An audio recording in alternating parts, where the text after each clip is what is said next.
What up, y'all? Welcome to Chip and Zay here on Texas Sports Unfiltered. I am Zay Collier. No Chip Brown today. Happy birthday, Chip. Oh, happy birthday, Chip. Yeah, that's why he's out today. Him and his wife Nice. got something for him. We know Chip. Chip likes to have fun, special occasions, golf course, his birthday. So I'm sure he's turning up right now as he should, as he deserves. But hey, we're still rocking and rolling here on Texas Sports Unfiltered. Facebook, YouTube, Twitch, X, Instagram. Get the app, like, subscribe. Y'all know how we roll. Appreciate everybody for joining us. Hit up the Dakota text line 512-222-9328. YouTube comment section. Do it all. But I am joined by my dog, my man, when it comes to Texas baseball, Texas football. Don't get much better. From the Horn Takes podcast, the great Sean Redfern. Sean, what's happening, brother? How you doing, Zay? How you doing out there, Longhorn Nation? It's Friday.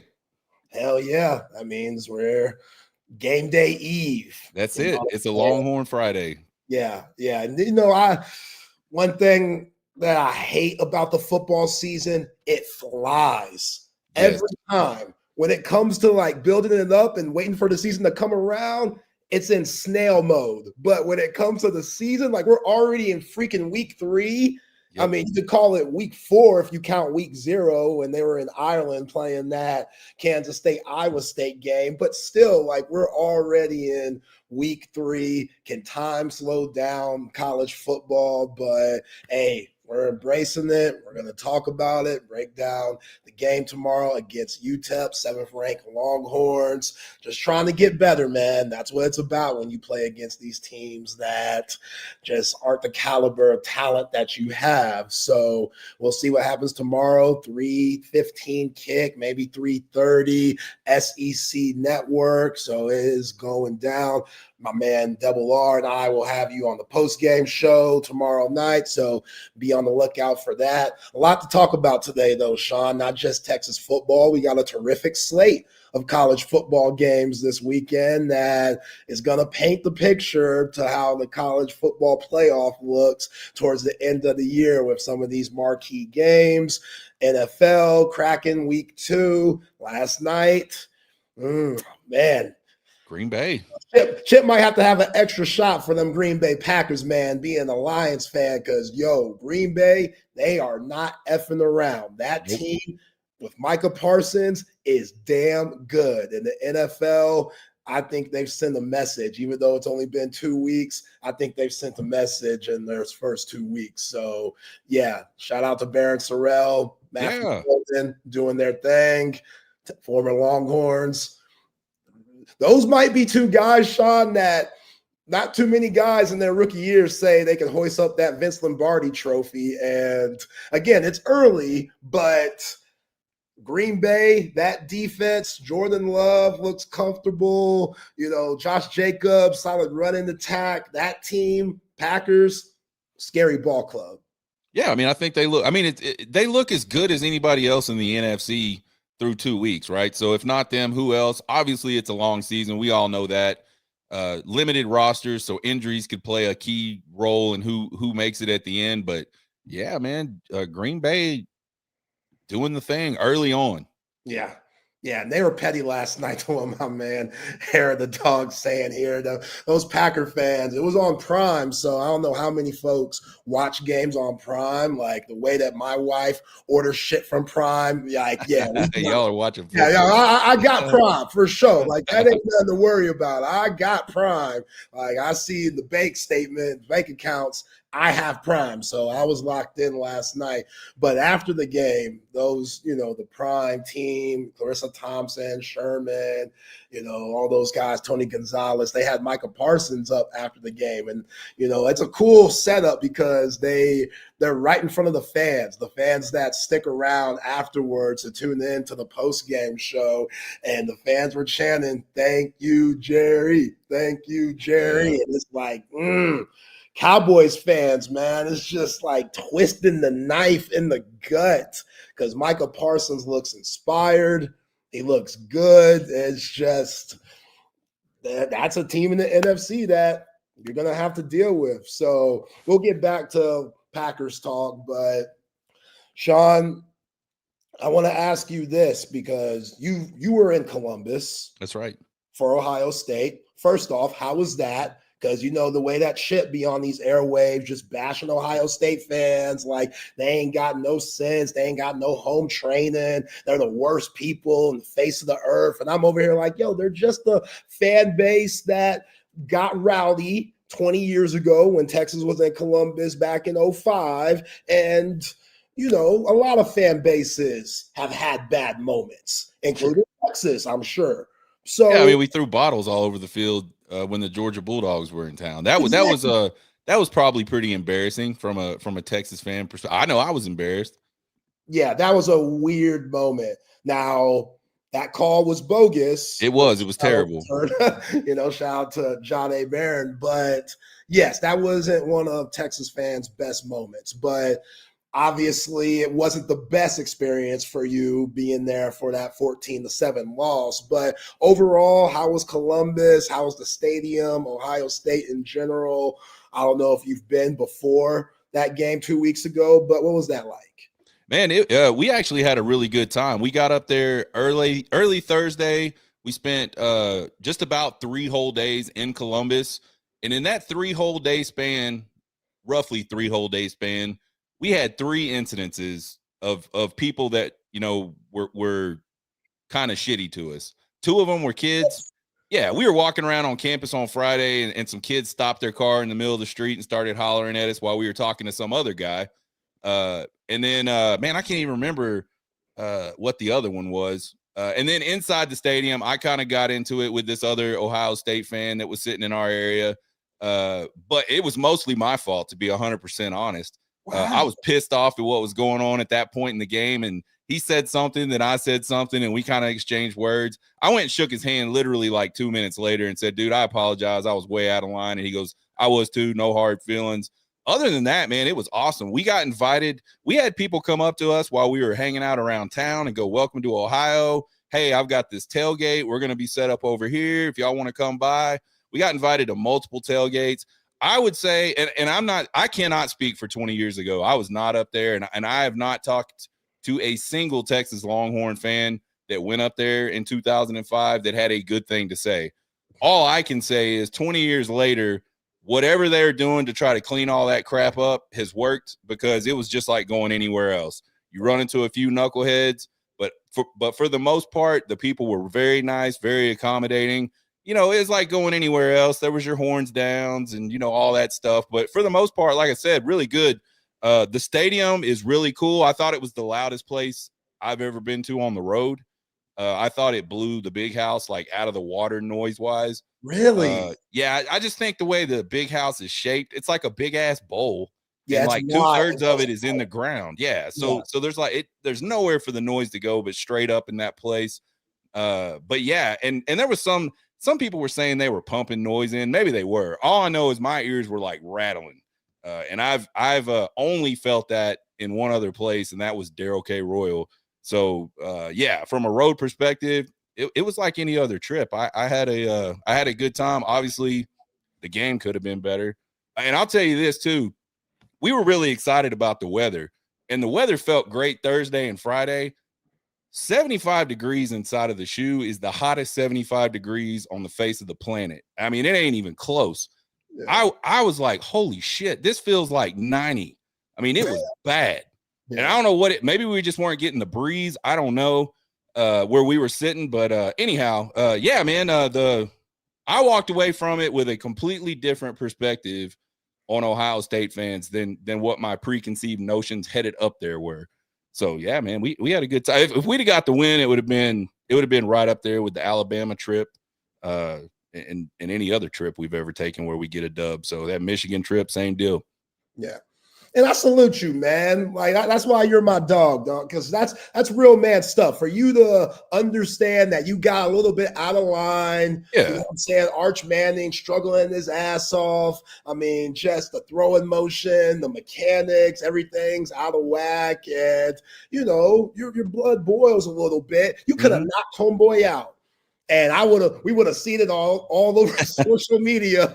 My man Sean Redford, Horn Takes Podcast, knocks out Ohio State fan in the shoe. And, I would have been hyped in a way, but also I would have been like, yeah, this probably isn't the best look for my guy, Sean. Yeah. And, just Texas fans in general. But you were man enough to say, you know what? I was out of line. My apologies, sir. I'm going to shake your hand and keep it moving. Because there's a lot of folks, you just see the worst at these games, which is crazy. I feel like I didn't see that back in the day. And now everybody has a phone, is willing to use it and put you on video. But every weekend you're seeing a fight in the stands, which is crazy. I don't know where that came from. It was like 5 years ago or something like that. Maybe after COVID, you really started seeing it. But that Rams-Texans game that past weekend, a lady came out wearing a J.J. Watt jersey, her face, man, toe up from the flow up. It was bad. And it's just like, it ain't that serious, y'all. No, it's You're paying too much money for these tickets to be getting your ass knocked out in the stadium that you might be banned for due to the incident that you were just in. Yeah, it's crazy to me. And I think I'm trying to think. I don't think I've ever really seen a fight at a college game. Now, I'm not saying they don't happen. They clearly, violence happens at a lot of places in sporting events. But man, you see them. You go to an NFL game, you're going to see a fight, or you're going to see a fight, and you're going to see one dude that you don't know how he's alive because he's drank like so much alcohol he can barely even stay awake while he's standing up. So and I don't even know how you do that. I don't know how you can afford tickets to an NFL game and then afford to go get pissed drunk like that, and then go, I think I should get in a fight and like get thrown in jail on top of it. I think I make jokes all the time about NFL fans that they're trash, man. And I don't know if it's true or not. It seems like it, man. And we haven't been to a ton, but I've probably been to 6-7 NFL games. And it's like every time you see you see like the wildest shit you've ever seen at a sporting event at an NFL game. Yeah, and you would think it would be the opposite. You would think that in college, because maybe you have a younger you got kids. Yeah. Guys in college can't handle their liquor. Frat bros that got too much testosterone and just ready to let it out. And you're right. You just don't see it on the collegiate level like you do in the NFL, which is very odd. But yeah, man, glad you made it back. Glad you're cool. Obviously that wasn't the best showing. Fast forward to last week and San Jose State, which they were all right. They won, but it's San Jose State. Didn't play their best brand of football. You get 12 freaking penalties. You go 2 for 12 on third downs. When you play high caliber teams in the SEC, like you're going to play in a couple of weeks, that not going to get it done. Not going to work.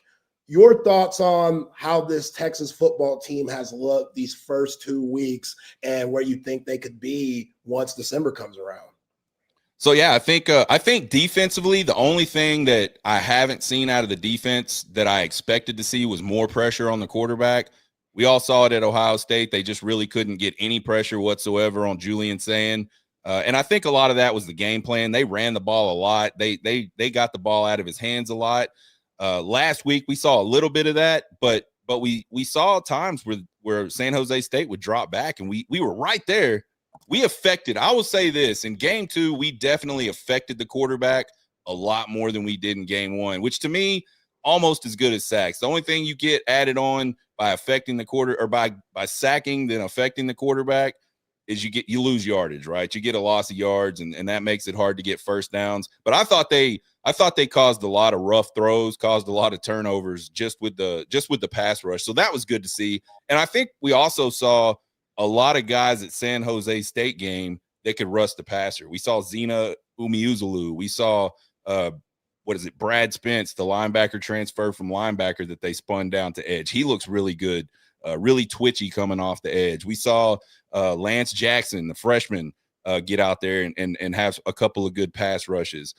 We saw Colin Simmons, who we're still waiting to kind of break out, but you saw him get in the backfield and a couple times he made some mistakes, but a couple times he, affected the play. So On defensively, I think they're pretty much where I thought they would be. I would just like to see a little more pressure on the quarterback.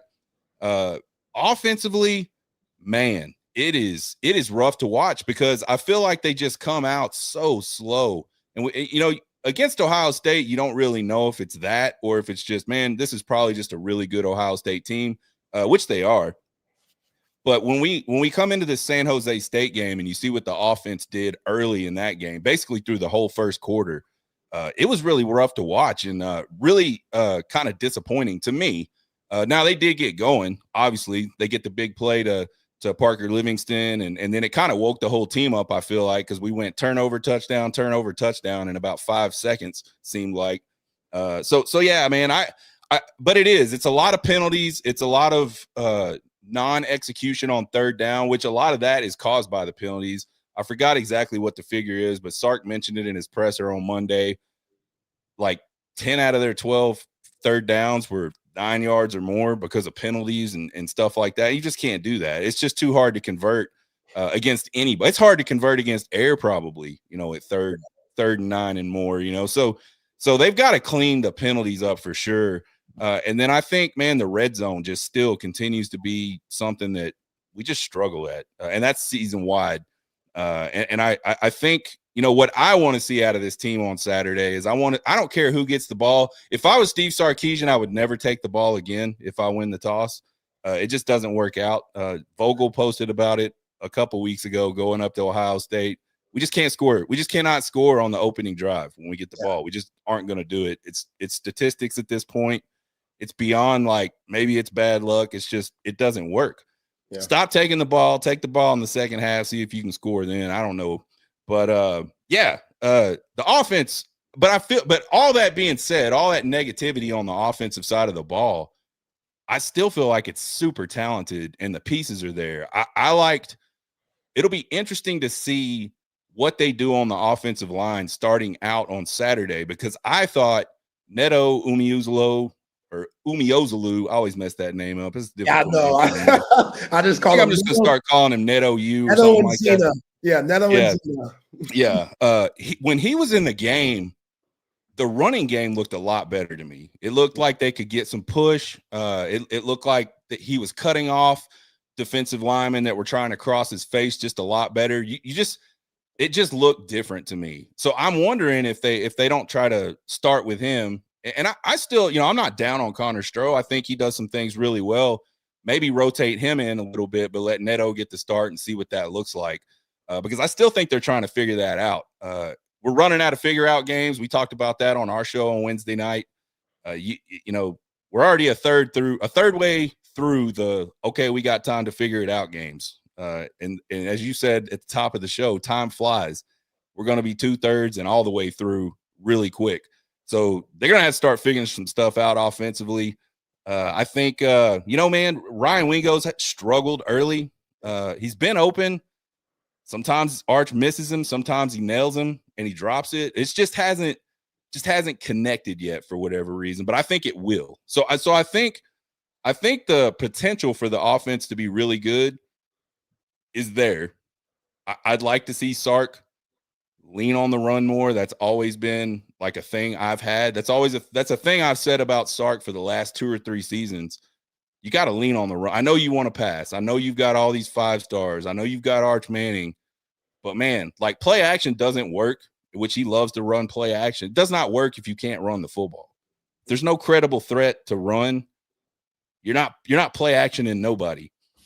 So either stop doing that or let's run the football and see what they can do. I just feel like it's so disjointed, and then they're trying to get multiple backs in and out because they have to. They're all talented.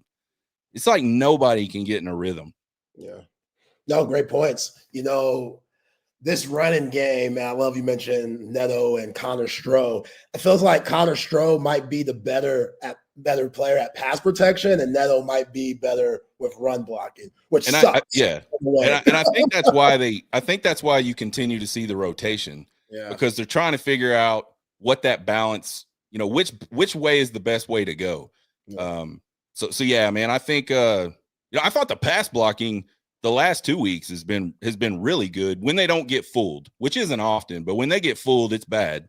Like they just let people run free. And sometimes I watch it and I'm like, what the hell are they doing? Like, why did you even think that was the best thing to do? But I don't know the calls. I don't know, what schemes they're in and all that stuff, but it looks really bad. So yeah, man, but I think they can hold up in front of Arch. They held up in front of Arch against a really talented Ohio State defensive line. So, I mean, you do that, I think they can do it against pretty much anybody. And I like the defense. I talked about it at the end of the season.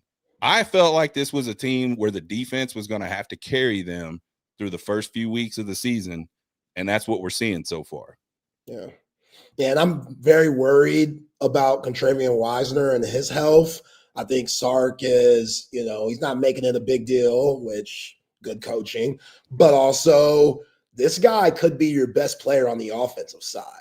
So you would want him to get in as much of a rhythm as you can before SEC play starts. But going back to what you said about Steve Sarkisian and just the run game, I thought Sark's best performance as a coach, if you take out the Alabama game in 2023, was against A&M last year, and how he just said, you know what, screw it. We're going to give the ball to Contravian Wisner 30-something times, and we're going to take it back to the 90s. Old school, smash mouth.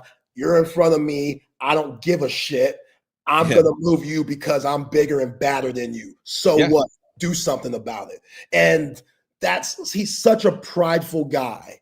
And you got to be, as a coach, you got to believe in your philosophy. You got to believe in, what got you there in the first place. But also, I think that could be an Achilles heel for Steve Sarkisian at times, which goes back to your point of taking the ball all the time to start the game. You're an offensive mind. You want to make a point. That's the logic there. You sure. All week you've been writing up your script, that famous script that Steve Sarkisian is known for, and you're so eager to get out there and show your stuff and make a point that, hey, we're going to drive down this field and y'all ain't going to be able to stop us. That's going to set the tone for the game. I get that, but with as good as this defense is, that can set the tone too. Absolutely. You get a quick 3 and out. Your defense is fired up. You get good field position. Now your offense could get into the flow of the game by maybe seeing that defense put on. And, I don't know, but that's just something to think about and look after, throughout the season. And, this offense, Arch will get better. We know that. He hasn't had much experience. Everybody loves to say but he's been in the program for 3 years. But he's hardly played. Yeah, so what? In the NFL, that might work a little bit. But when you're coming from high school to college, to where the difference is huge, especially Isidore Newman, two-way football, Louisiana, to blue blood football at the University of Texas. I don't care how long you sit. And everybody loves making the Mac Jones comparison. I don't know how many times I've heard that Mac Jones comparison leading up to this season. Obviously, because Steve Sarkisian was a part of that Alabama team with Mac Jones that put up numbers in 2020 with Devontae Smith and Najee Harris. But it's not always going to be like that. Everybody has their own path. And this is Arch's, which Mac Jones, I get it's Alabama, but that ain't the same pressure that Arch Manning's coming in with. Let's be real. And the weapons are different too. I don't see, no offense to Ryan Wingo, Parker Livingston, or DeAndre Moore, I don't see no Devontae Smith on this team. Yeah, I don't either. I mean, I think the closest thing, well, maybe he's there, but he's not playing yet. He hasn't won the trust of the coaches. I think Aaron Butler's a guy that might be that type of guy. When you talk about his speed and elusiveness and that type of stuff. But we saw, I can only remember one play I've seen in this whole season. It was a target. He almost made a great catch on it. Just didn't quite get it done. I think when you talk about that Alabama team too, they used to feed the running backs. Yeah. They used to run I know the numbers are there. If and you'll hear people ask him about the running game, and Sark will go, well, we rushed for 250 yards. What more do we need to do? And it was balanced. Great. But you are not forcing people yet to change what they're doing defensively. And that's the whole point of running the football.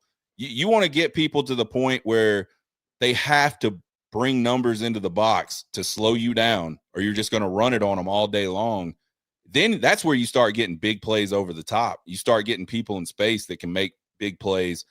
We're just not making people do that because we won't do it consistently enough. I don't think, and I could be wrong, and I didn't go back and watch that Ohio State game because we went straight to Boston after the game, and I was like, I'm not even messing with it. But from my recollection, sitting in the stands, it wasn't until late in the game where he ran the ball 3 straight times. We were down 14-0, I think. When I go, I wrote it down on my phone. I go, we just ran the ball for the first time 3 straight times. And again, I could be wrong. It might have happened, but it didn't happen a lot because I didn't notice it at all. Yeah. So I don't think. I mean, we were ripping off 4.5 yards a carry in that game. Why are we not running the football? And so again, I'm not trying to get down on Sark. Sark has built this program back into the expectations that all Texas fans have, and they're not like crazy expectations anymore.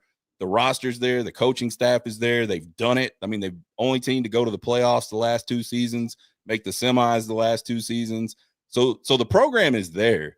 So I'm not down on Sark. I just wonder if he would change some things a little bit, change his philosophy a little bit if the team couldn't even be better, especially offensively. You were talking about the Aggie game last year. I go back to Quinn's first year in the program when we were losing to Baylor in the 3rd quarter. Quinn just fumbles the ball. They run it in for a touchdown. We're losing to Baylor at home, and they don't pass the ball a single time the rest of the game. Yeah, I remember They just ran the ball down. I mean, I think they had like 180 yards rushing in the second half on Baylor. It just ran it down their damn throat. Yep, they just ran it down their throat.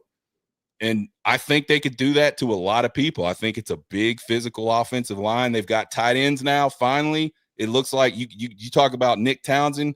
He looks like a dude that when he knows who to block, he's physically good enough to go block them.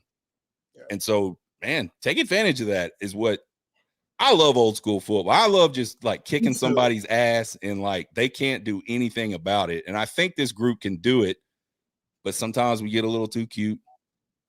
Maybe we want to get the passing stuff in. I don't know. We'll see. I think you got to help a guy like Arch. I don't think you want to go into any game and say, Arch, you're the dude. You're going to go win us the game. Yeah.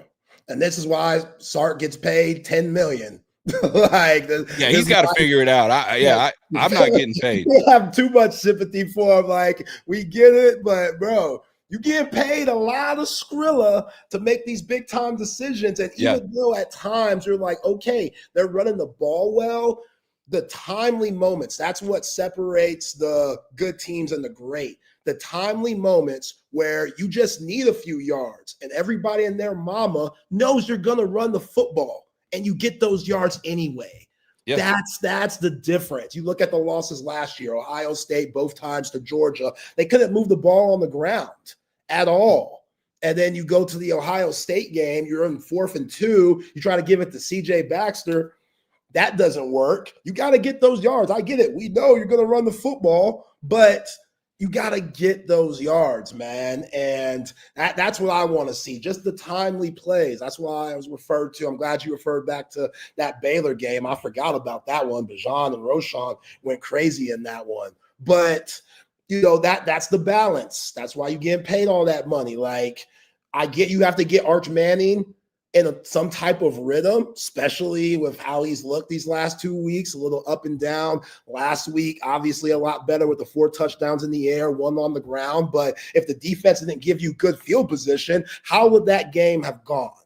Yeah. You know, that complimentary football, that's exactly what you want. You want to take that, but your defense, especially in SEC play where you play better offenses that are going to take care of the ball, you're not going to get those opportunities all the time. So that's what I would love to see this tomorrow, Sean. I want to see a long, methodical, give me a 83-yard drive, 10-plus plays. I know that's not exciting to Texas fans. We want to see the 83-yard catches like Parker Livingston had against San Jose State, but that's what tells me, okay, this is progress. This is because you got to have a certain discipline to do that. The more plays, the more likelihood that you're going to make a mistake. And that's what defenses count on. They're not allowing you to go deep. Like people know when we play Texas, Steve Sarkisian, he likes to air it out. We're going to have our two safeties back there. We're not going to allow that deep ball. So you got to have the discipline to dink and dunk. And dunk and run the football. If there's two safeties back, run the football. You've got numbers. Like, use them. Yeah, exactly. So that running game, CJ Baxter, I thought he's had some solid runs. Him just getting back into the mix after that knee injury. Obviously, Contrarian Wisner will not be available tomorrow, so guys need to step up. Jared Gibson, who had that brutal fumble last Saturday. Christian Clark, who tore his Achilles last year, he was dancing a little bit, but he also had a run where you're like, there's the potential we've been talking about with Christian Clark. So I just want to see more of that. You know what I'm saying? And I don't understand the penalties, Sean. It's ironic. I'm going to throw some stats out to you. Shout out to E. Henry for helping me with this stats, Horns 24/7. They've gotten worse since Sark stepped onto the 40 acres in 2021.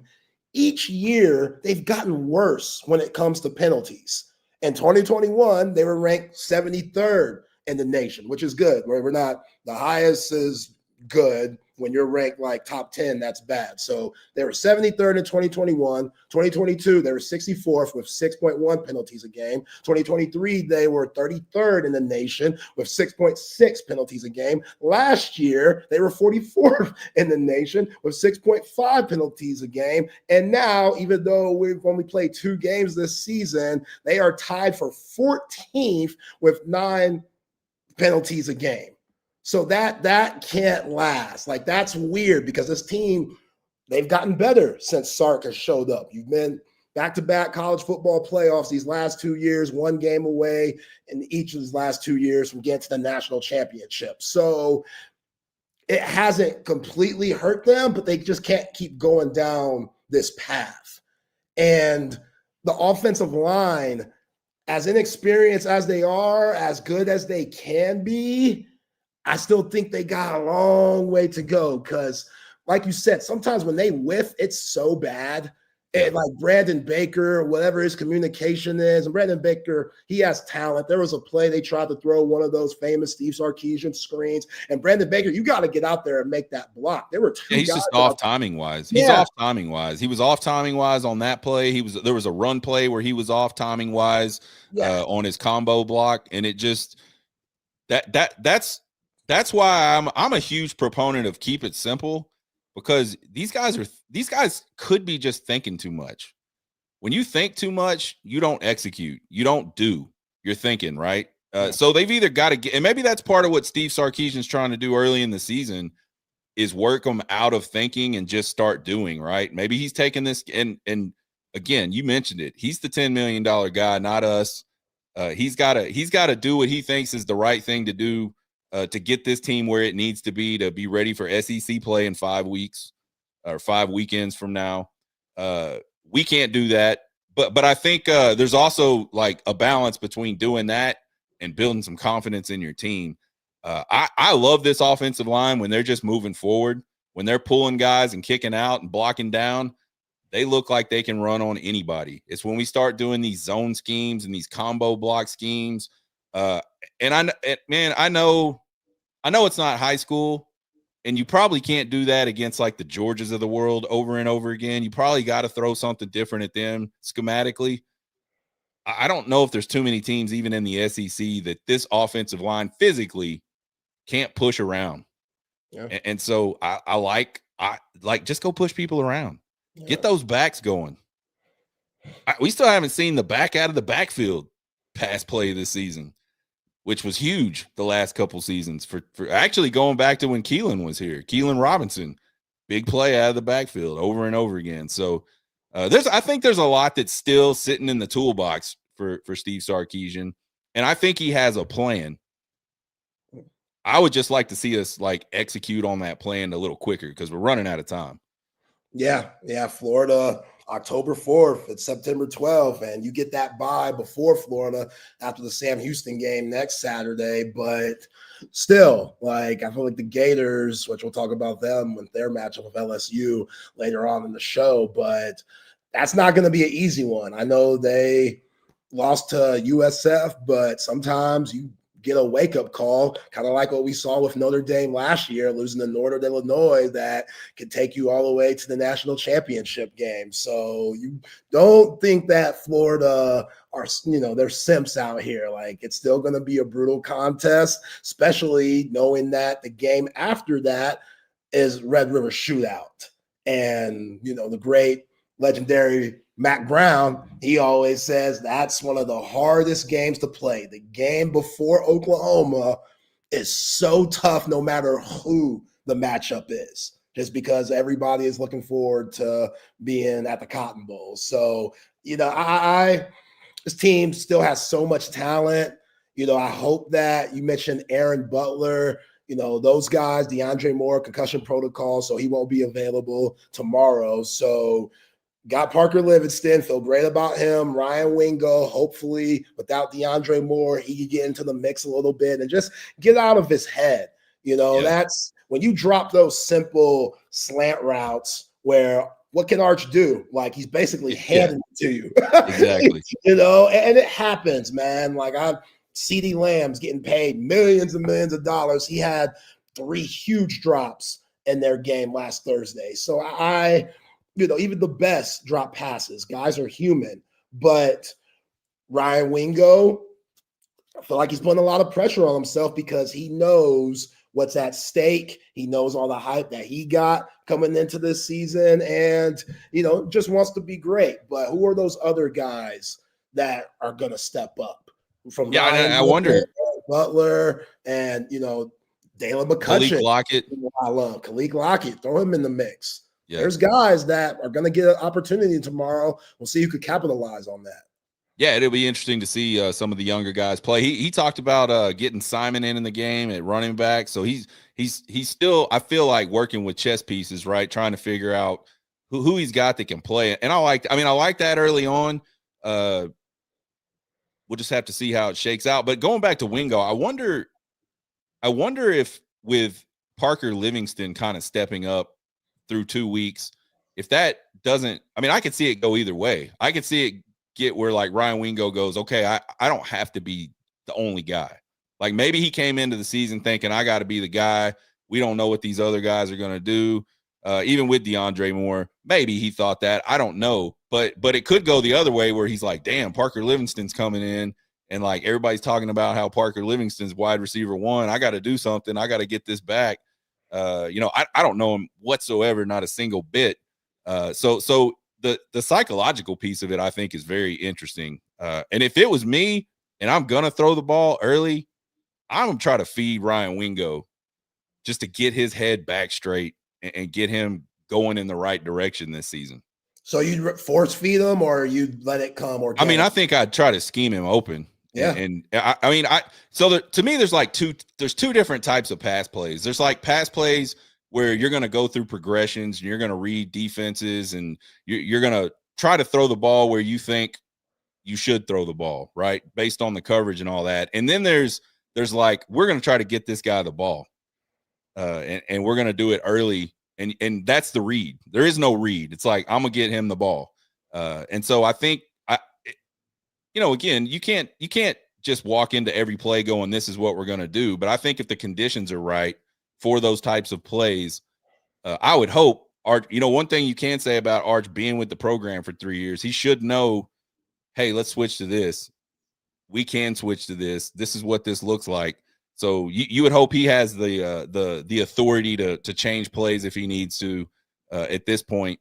So yeah, I think if the opportunity presents itself and the situation is right, let's get Ryan Wingo the ball and get his head back in the game, even if that's just a low percentage ball down the field.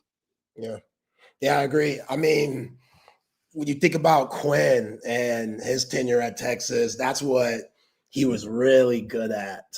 You know what I'm saying? Like, I thought Quinn, if someone needed the ball, not when they just had Xavier Worthy, but last year, like Quinn, they would scheme it up, and Quinn had such a pretty arm that he would get guys the ball, even with all the injuries and stuff that he had. Like, it's ironic because I love how with Arch struggles, now Texas fans are like, man, maybe Quinn Ewers was a lot better that's than we hilarious. thought. Yeah, it's like, you mother. yeah. It's like, word. Like, and that's how it goes. Like, that's just how it goes in every sport and everything. Like, you never know how valuable something is until it's gone. Right. But, you know, it's Arch, like, he has to get going. So if he ain't going yet, how the hell is he going to get Ryan Wingo the ball and get That's him? true, but I thought he looked a lot more crisp on last Saturday, and I don't think it was just the fact that they were playing San Jose State. Like, he did have a couple of just not great throws. I thought the interception was just a terrible decision. And then obviously the throw coming out of the end zone where everybody was speculating that he was hurt and all that stuff because he winced while he was throwing. That wasn't a great throw. Yeah, poop gate throw. But other than that, I thought he put the ball in places generally where people should have been able to make catches almost exclusively. So against Ohio State, he just missed. I mean, we come out the first play of the game and he throws the ball 2 yards short. I mean, short hops it to, I don't even know who it was. Yeah, so he was open. I know that. Yeah. I could see that from my vantage point way up in the shoe. But yeah, so I think he's gonna be okay. Yeah, they just got to start executing though, and the penalties, man. There was a point in the third quarter when I was rewatching the game earlier this week of that San Jose State game where I was just sitting in my chair cracking up laughing because it was like penalty. I'm like, what are y'all doing? Yeah, it's like every which way. Like, what kind of penalty do you want? We got you. Yeah. You want false starts? Cool. You want holdings? Cool. You want cut blocks? Cool. Which I thought the cut block was a bullshit penalty. That was not a chop block. That wasn't a high-low type block, man. The center cut him before the right tackle ever put his hands on him. Yeah. And he just kind of folded over the top of him. I mean, I get why they probably threw a flag, but that was not the spirit of the rule happening. So whatever. They're gonna mess up. They're human too. Yeah, hopefully CJ Baxter get in the end zone because I'm sure that will feel great for him, knowing his history and whatnot. Let me ask you this. Obviously, with your following of Texas football and Texas baseball, shout out to a guy Anwar Richardson at Orange Bloods, but he posted today Jonah Williams probably won't play in tomorrow's game and for a while now. And, you know, I've always been very cautious on Jonah Williams because he's been hurt a lot throughout his young athletic career, going back to his Galveston ball days where I think he like popped his collarbone out in high school. And then obviously when he gets Jim Schlossnagle, dealing with hamstring injuries and all that. And now he's with Steve Sarkisian and he's dealing with injuries and they're trying to protect him. Like, this guy has no time to rest ever. Talked about this with Chip. It's like you go into football season, September through January, hopefully, then baseball season turns around. And then that goes all the way into June. So you got, which you can't rest. There's no like real resting time because you got to gear up for football season. So he's in a really mucked up situation right now that I feel bad for him, but also this comes with the territory. Like, what he's doing is just, it's not normal at all. Like, prime, Deion Sanders, Bo Jackson, some of the greatest athletes of all time were able to do this. I'm not saying Jonah Williams isn't a great athlete, but again, Bo Jackson, we saw what happened to him. His career was cut short. And was that the volume of his career? I don't know, but you would have to think that probably played a part of it. And could have, yeah. Deion Sanders, who only got like 8 toes now, and he can barely walk.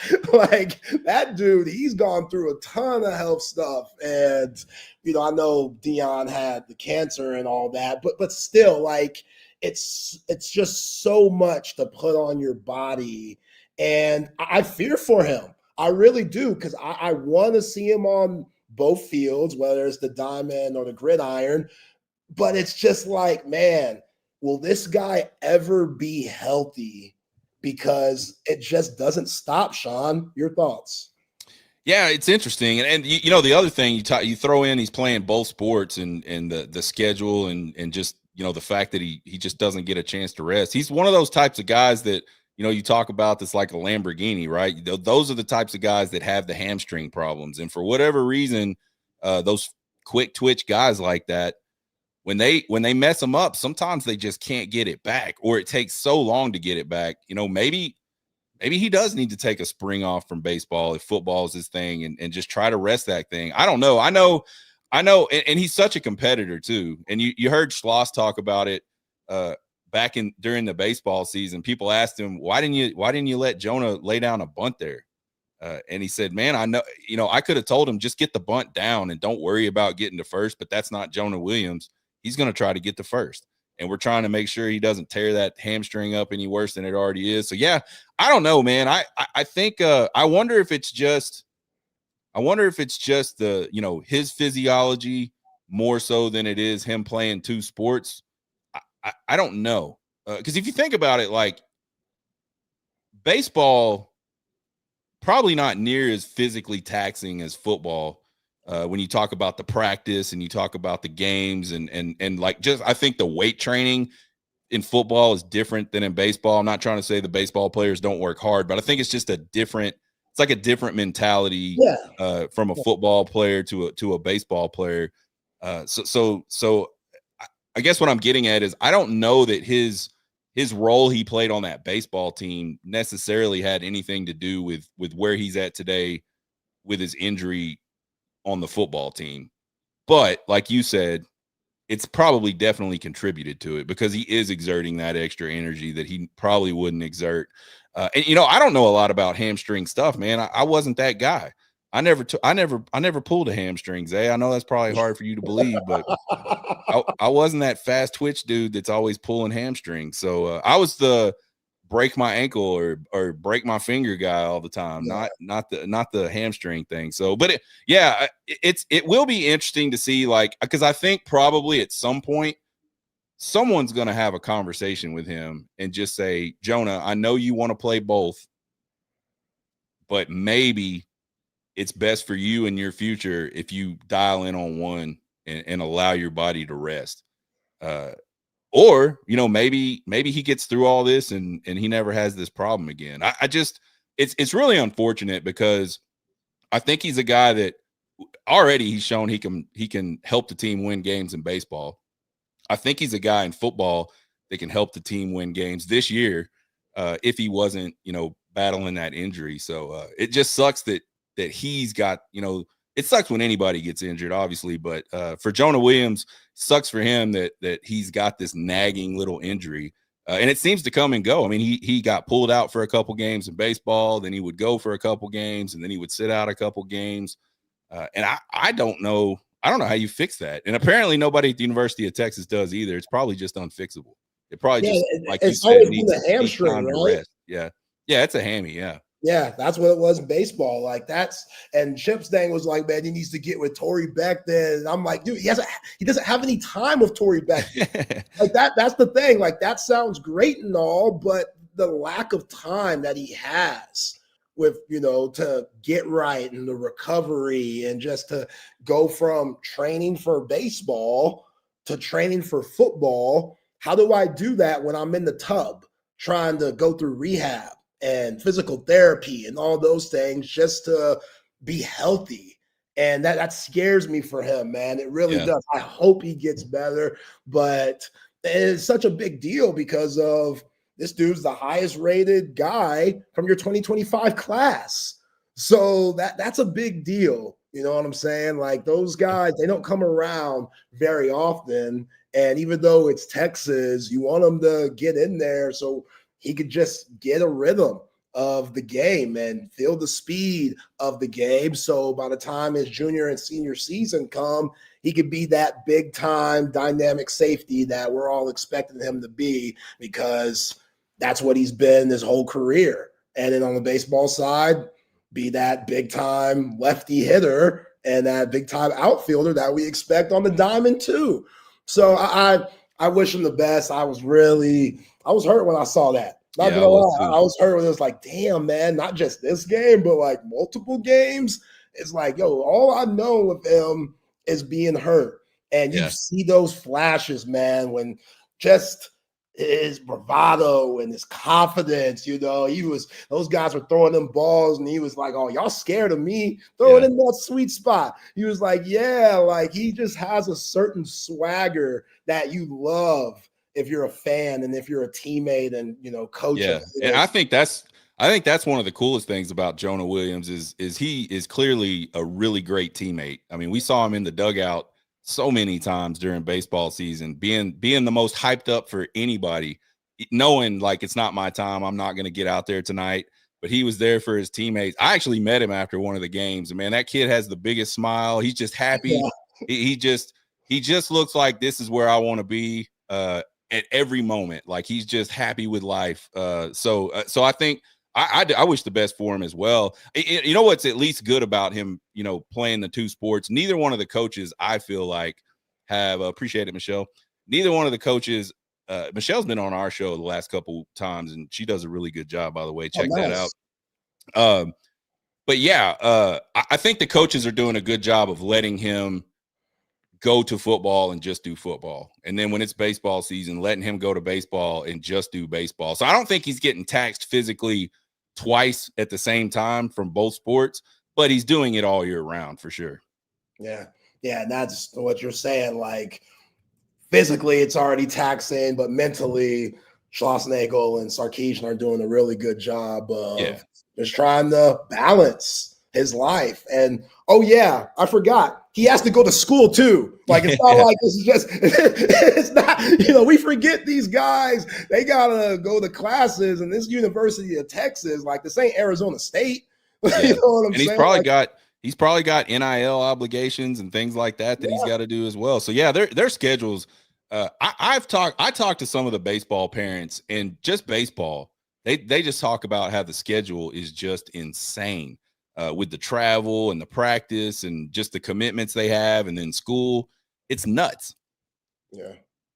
Yeah, I couldn't imagine. Like, I could not imagine being a collegiate athlete in this era of collegiate sports. Like, it's absolutely bonkers. But hey, those guys, they deserve to get paid a long time ago. And now, when you're working with money, your schedule's a little bit different, and you got responsibilities and obligations, and you got to meet them too.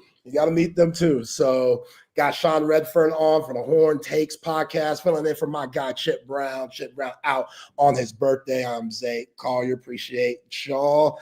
Let me ask you this, Sean, about just this football team. When you look at this defense, and you've been high on this defense for as long as I can remember. Like once the season ended, you came back saying, this defense, this upcoming season could be better than what we saw in 2024. And I was like, okay, Sean, slow your roll, baby. Slow your roll. Andrew Makuba, Thorpe Award winner, John A. Barron. Like I saw Barron Sorrell making plays last night on Jaden Daniels. Like these guys that they lost, Alfred Collins, Vernon Broughton, all those guys are making Sunday NFL money. You lose all those guys. How in the world are you going to be better than that team?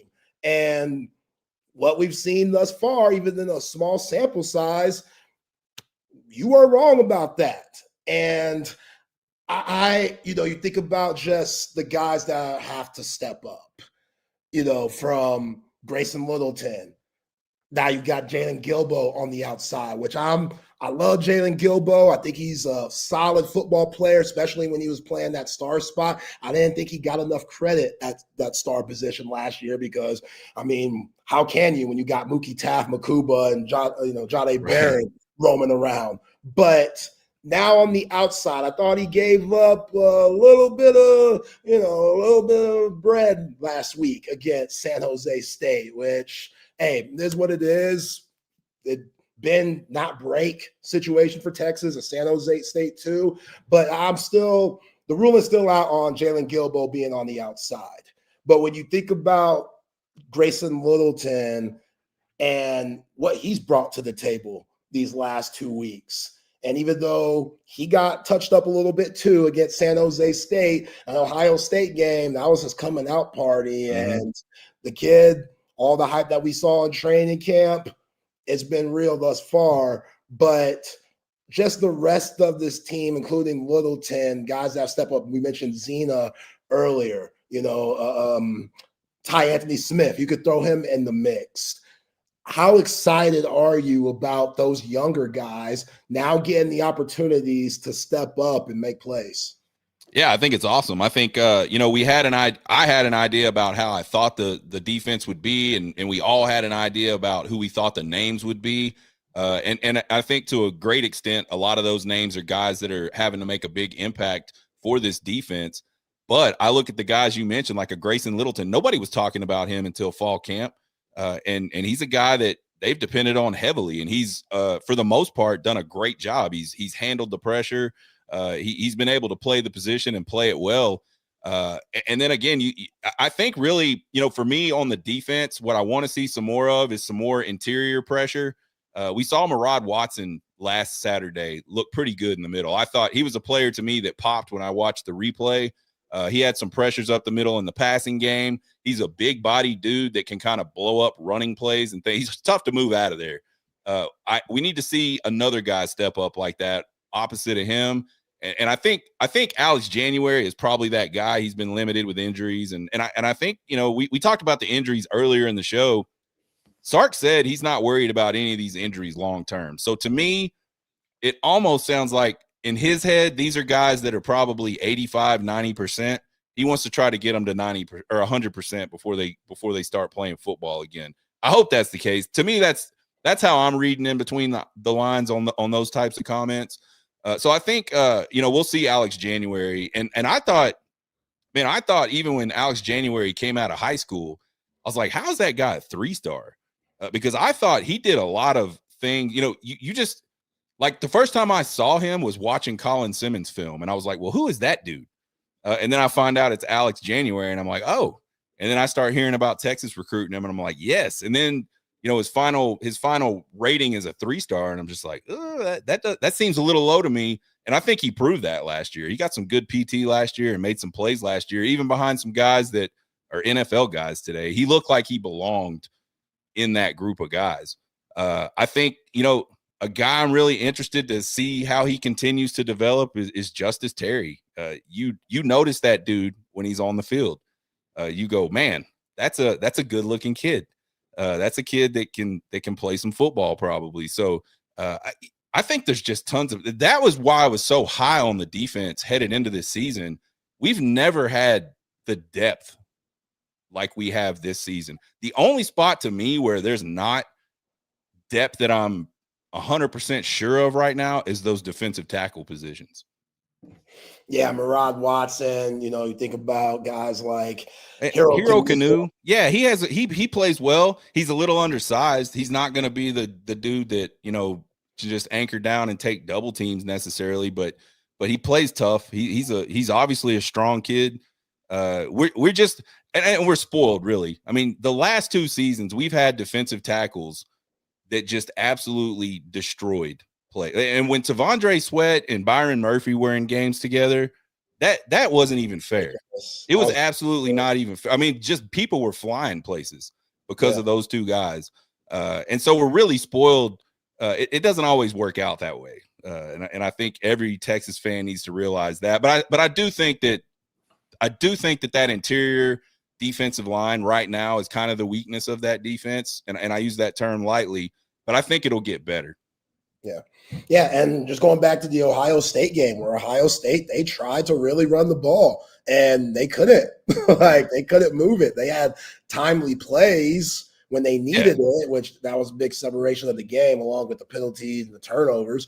But overall, they weren't, CJ Donaldson, that's a dog, man. And you would think with all of that talent in that wide receiver room, Brandon Ennis, Carnell Tate, Jeremiah Smith being the best player in the nation, arguably, that okay, the run game would be open a little bit more because you have to focus on those heavy hitters on the outside. And that wasn't the case at all. So that's when I'm banking on that those guys are going to continue to get better. They're going to be a lot more comfortable in what Pete Kwiatkowski is asking from them.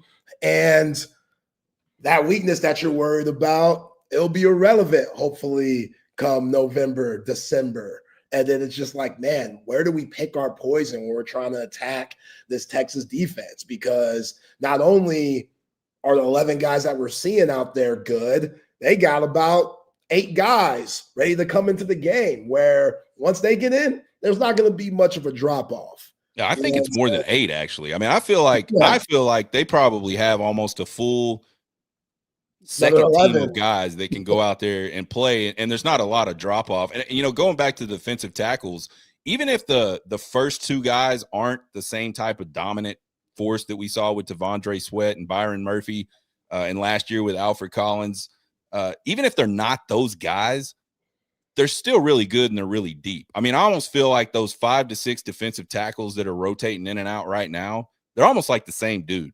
Yeah. And I think that's important over the course of a game. Like, okay, you can beat us early a little bit, but you're not beating us in the fourth quarter because you're done. Like this is my 10th play of the game, and this is your 50th play of the game. Right. Yeah, keeping guys fresh, especially this time of the year, you need that. I didn't like how many snaps Mookie Taft and Jelani McDonald got last week. Like Mookie Taft was in like the 60s. And it's like, okay, I understand that he doesn't have many games left at DKR. That could have been it. It could have been Mookie Taft bleeds burnt orange. So he probably wants to get every rep that he can at DKR because these games, like I said earlier on the show, they fly by. And you got to embrace every single snap because you just never know. But still, like, I thought Mookie Taft was exhausted and really worn down by the end of last year. I thought the whole secondary, to be honest, was a little exhausted last year. And I don't want that to be the case this season. I know Derek Williams going down last year, that was a blow. As good as Andrew Makuba and Mookie Taft were, it was still a blow because you weren't able to rotate more guys that you felt comfortable in. Right. Xavier Filsaime, this year he's slowly gaining the trust of this coaching staff, and he has a lot to prove, even though he has tremendous upside, and you see that on special teams. But can he be that fourth safety that could come in and get a lot of meaningful reps? Jelani McDonald, he did that last year. Now you're asking a lot from him this season. So just not having that worn down, because you're expected to play 16, 17 games. So guys staying as fresh as possible due to the rotations and no drop-offs. Like, I'm with that. Kobe Black, Cade Phillips, those guys, Warren Roberson. I don't know if Wardell Mack is still in the doghouse for his DWI that he had last week, but get him in the mix. Like, he was definitely in the doghouse because Grayson Littleton got crazy snaps last week and Wardell Mack got none, which you have to expect that when you get in trouble that way. But Wardell Mack was a guy that we heard in training camp that was battling with Grayson Littleton for that star spot. And as the season goes on, based on matchups, there's going to be a lot of guys being versatile or showing their versatility. And, you'll see Jelani McDonald maybe at that star a little bit more based on the matchups. And that's when you bring in possibly a Derek Williams and just different things of that nature I'm very excited about. But good teams, great teams, they stay relatively healthy when they're trying to win a national championship. And Texas needs that. Going back to what you said, you're not phased on the injury reports right now. DeAndre Moore, Alex January, Travian Wisner. I'm glad you feel that way because that makes me, especially Travian Wisner, that makes me a little nervous. Like, already? Like, guys are injured already? Like, that's – and you heard Travian Wisner, he took a little bit of a beating during training camp. So you hope he gets over that. Alex January, the same thing. I think DeAndre Moore, who's had a slow start these last 2 weeks, I still think that guy could be your leading receiver with the way that he was talking in the offseason, that dude's goals were Biletnikoff, breaking the touchdown record, Jordan Shipley's record, breaking Jordan Shipley's passing yards record. So, like, he's talented. Like, I think he could do it. Yeah. Yeah, he's super talented. So I hope these guys get over injuries. Obviously, it doesn't mean anything against Sam Houston or this matchup against UTEP, which should be a blowout, man. Like, these guys, they need to be super motivated on covering. Like, it's what, 42? The spread, mine's 42 or 41 and a half. Like, I don't know, but I've seen 40 and a half today. So okay. Yeah, like, I'm not picking them to cover, but hey, I'm still picking them for a blowout. Yeah, they should. Yeah. Like, I hope they cover. It's just penalties, converting on third downs. And like I said before, man, give me one of those 80-something yard drives, 12 plays, man. You're just slow, methodical. Sometimes that's okay too. The explosive plays, which they have 14 this past Saturday, that's a lot. You'll take that against anyone, not just Sam Houston State, but also the defense. They helped out with a lot of that. Let me see some discipline from this offense. If I see that this Saturday, I'm going to feel a lot better for the rest of the season. Yeah, I think, going back to, we got 3 games to get right. They didn't use that first game of those 3 get right games to get right. And so you're running out of time to get right. Yeah. So if we don't see it this Saturday, I think it's worrisome. It doesn't have to be the end of the world. It doesn't mean they don't get right, but it should be worrisome if we see another 10 to 12 penalties and we see this team not be able to execute on third down. We see this team get into the red zone multiple times on offense and not be able to get the ball in the end zone against a team like UTEP. I mean, I think you have to go, what is going on and what do we need to do to fix it? So yeah, I mean, we talked about it Wednesday night, me and Michelle, and we said, she thinks we'll get a quick start. I think it's going to be another slow start, and we'll see who's right on that. But I don't think they cover. I got Texas winning this one 41-10. And I think UTEP will get some late scores. They might have a field goal, early in the, late in the first half or something like that. But they'll get a touchdown later in the game against some of the less experienced players. But I think what'll save Texas and bolster that scoreboard for them is exactly what we saw against San Jose State. Big plays on offense, big plays on defense. But I'm still not ready to predict that this team is going to come in and execute at a very high level offensively. Yeah, I got 42-6. I think it's just going to be a field goal game for UTEP, get a couple of those up there. And, I could see both. I could see them starting off a little faster, and I could see what we saw last weekend, and I'm starting off a little bit slow. Arch Manning, obviously, has a lot of eyes on him. So just seeing where he is from week to week, seeing just all that mechanic stuff get cleaned up even more to where that's not necessarily a problem anymore. Because that Wintzgate, I don't care what people say, it's still weird.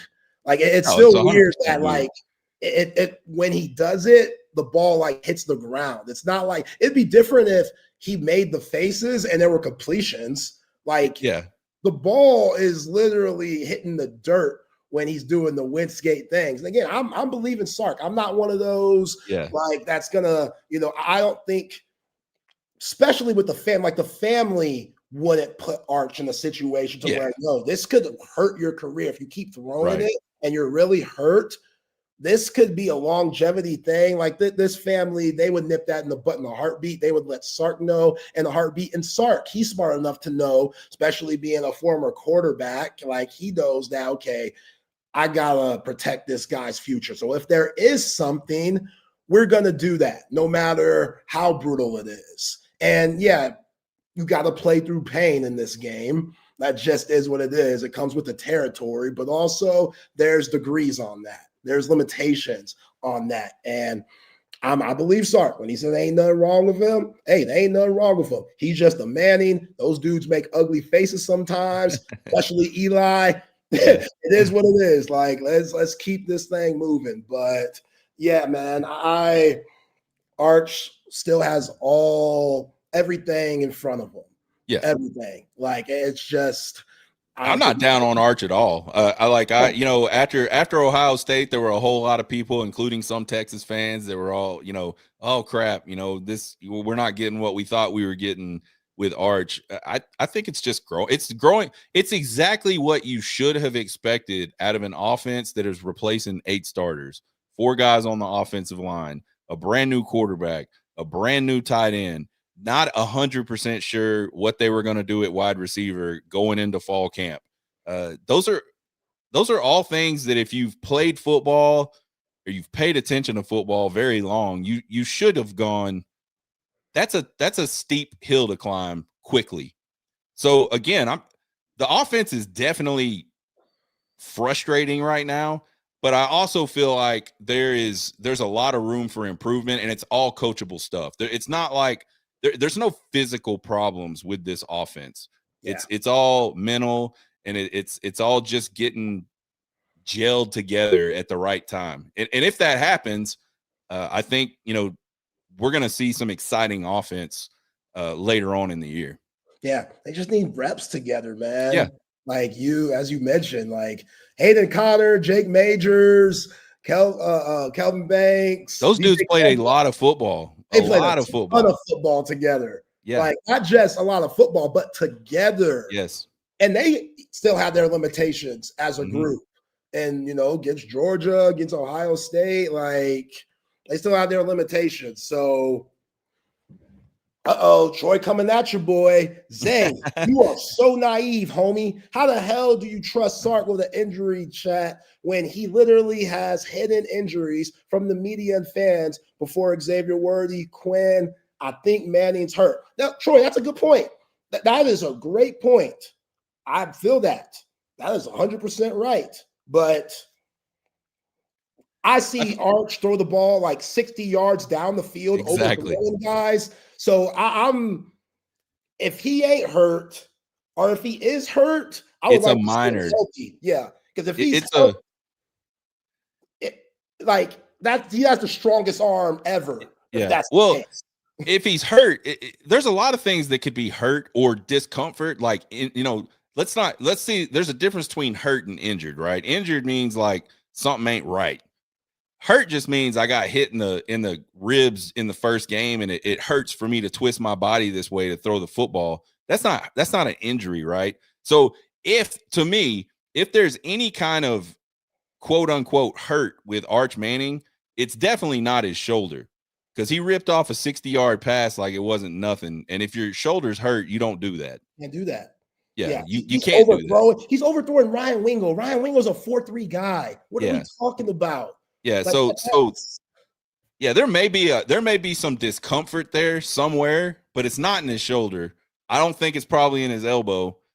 So technically, no, he's not hurt. He's not injured. Let's say that he's not injured. Yeah, everybody's hurt. Everybody's hurting. Everybody's hurt right now. But I also think that's the people in his group. They're smart enough to know, if there's an injury where it could be problematic in the future, please get him out the game. Even though the family stays out of it, I'm sure they're involved enough to where if an injury came up, they would solve it in the best way possible. So, you talk about value, Troy, which I get that too. You don't want to hurt his value, taking them out the game, but if Arch wanted to, he could stay here for 3 more years. That's not value. That value can increase. He doesn't have to enter the draft this year. We all know that, even though some people think that he's the number 1 overall pick. He could stay at UT for a minute. So the whole value thing, okay, cool, but he has a lot of football left to increase, lower, whatever, and it will all be told by how he does each and every game, however many games that is. And again, it's so inexperienced As you said, all those new guys on the team, it's a work in progress. And he has the right mindset. I love him taking accountability. That's one of my favorite things about him. Like, that's what you have to do, but everything he puts is on him. Everything, which that's not necessarily the case. Like, it ain't his fault that Ryan Wingo out here dropping passes. Yeah. It ain't his fault that the run game isn't where it needs to be as of now. But he knows when the quarterbacks or when the teams do well, quarterbacks get the love. When the teams don't, quarterbacks usually get the hate. He's taking that all in to get it off his teammates, even with all the pressure. And that says a lot about his character. And I think that's why the locker room loves him. The coaching staff loves him. And it's just going to get better, man. It's just going to get better. But we got Sean Redfern on Horns Takes Podcast. I am Zay Collier, no Chip Brown today. What were you going to say there, Sean? My bad. I was just saying, Arch is going to be fine. The offense is going to be fine. It's all mental stuff, and they'll get that stuff corrected. Yeah. Let's get to some of the sponsors here at TSU. Hi, I'm Dan Covert with my wife Hayden. Welcome to Covert BK. Our newest location in the gorgeous Hill Country includes Buick, GMC, Cadillac, Chrysler, Dodge, Jeep, and Ram, and hundreds of pre-owned and certified vehicles for you to choose from. We have 3 service departments that are ready to take care of your car, truck, or SUV with 86 service bays to accommodate any repair and get you in and out quickly. Come visit us today to select the vehicle you've been dreaming about. Covert, born and raised in Austin. Hi, this is Tom McKay, owner of Audiovisual Consultations, and we'd like to take a moment to thank all of our clients for making the last 37 years both fun and fruitful. If you haven't yet, I'd like to invite you to give us a try for all your home electronics needs. There's no need to leave your home to find great pricing and incomparable service. No traffic, inexperienced sales geeks, or pushy showroom tactics. We come to you. So just relax, hug your kids, and smile. We handle all the work. Just give us a call at 255-8678 or online at avconsultations.com. Say hello to Jason and the gang over at Relax the Back. They embrace a holistic approach for a healthier lifestyle based on 35 years, folks, of proven expertise, and my back couldn't be happier. Their motto is live wellness, and folks, they can transform your routine, your daily routine, into something very, very special if you have back pain. If you're struggling with thoracic problems, if you got hip problems, if you got lumbar problems, please go over to one of their stores. They got 2 great locations, and find out a chair or a recliner or a sofa that's going to fit you and going to make your life a whole lot better. I've got this office chair right here that I've been sitting in for years, and I love it. 2 locations, folks, at the Hill Country Gallery across from Whole Foods, and in North Austin at the Gateway Shopping Center across from the Container Store. Live pain-free like the buck and relax the back. SendTexTickets.com. If you're in the market for tickets to any sporting event, any concert, any Broadway show, anything live coming to town, you got to head over to SendTexTickets.com. The best seats to all of the biggest events, not just here in Austin, but all over the state and all over the country as well. It's so easy to use. Just log on your phone or computer to SendTexTickets.com. All of their tickets are 100% guaranteed, and they will be delivered right to your phone or computer. So simple to use, and you're also helping to support a local business every time you shop. SendTexTickets.com. So if you want to be at the biggest events in sports and entertainment, there's only one place to go. It's SendTexTickets.com. Hi, I'm Dan. Appreciate y'all rocking with us today. Troy, I appreciate you, man. Love the engagement. Troy's chopping it up. Yeah, whether it's positive, negative, always love the engagement from everybody, just different. Everybody has different opinions, and that's what makes it fun. You know what I'm saying? Like, call me naive. That's cool. I've been called worse things. Somebody told me last week, yo, this dude has some of the worst takes I've ever heard. Petty, worst takes. He ain't shit. Chip Brown carries the show, which, yo, I'll take that, man. You know what I'm saying? Like, I'll take it. Like, Chip Jordan, I'll be Pippen. It's all good. Hell, Chip might be Jordan. I might be Steve Kerr. Either way, we winning. You know what I'm saying? Or at Texas Sports Unfiltered. So, yeah, appreciate everybody. No matter what the conversation is and what y'all got to say, the engagement, always positive no matter what. All right. Big slate college football this weekend. Like, got multiple TVs on if you can. AV consultations can hook you up with that, because that's one of those weeks that you could use a Tom McKay in your life. I mean, these are matchups, Sean, that it's going to alter the college football season.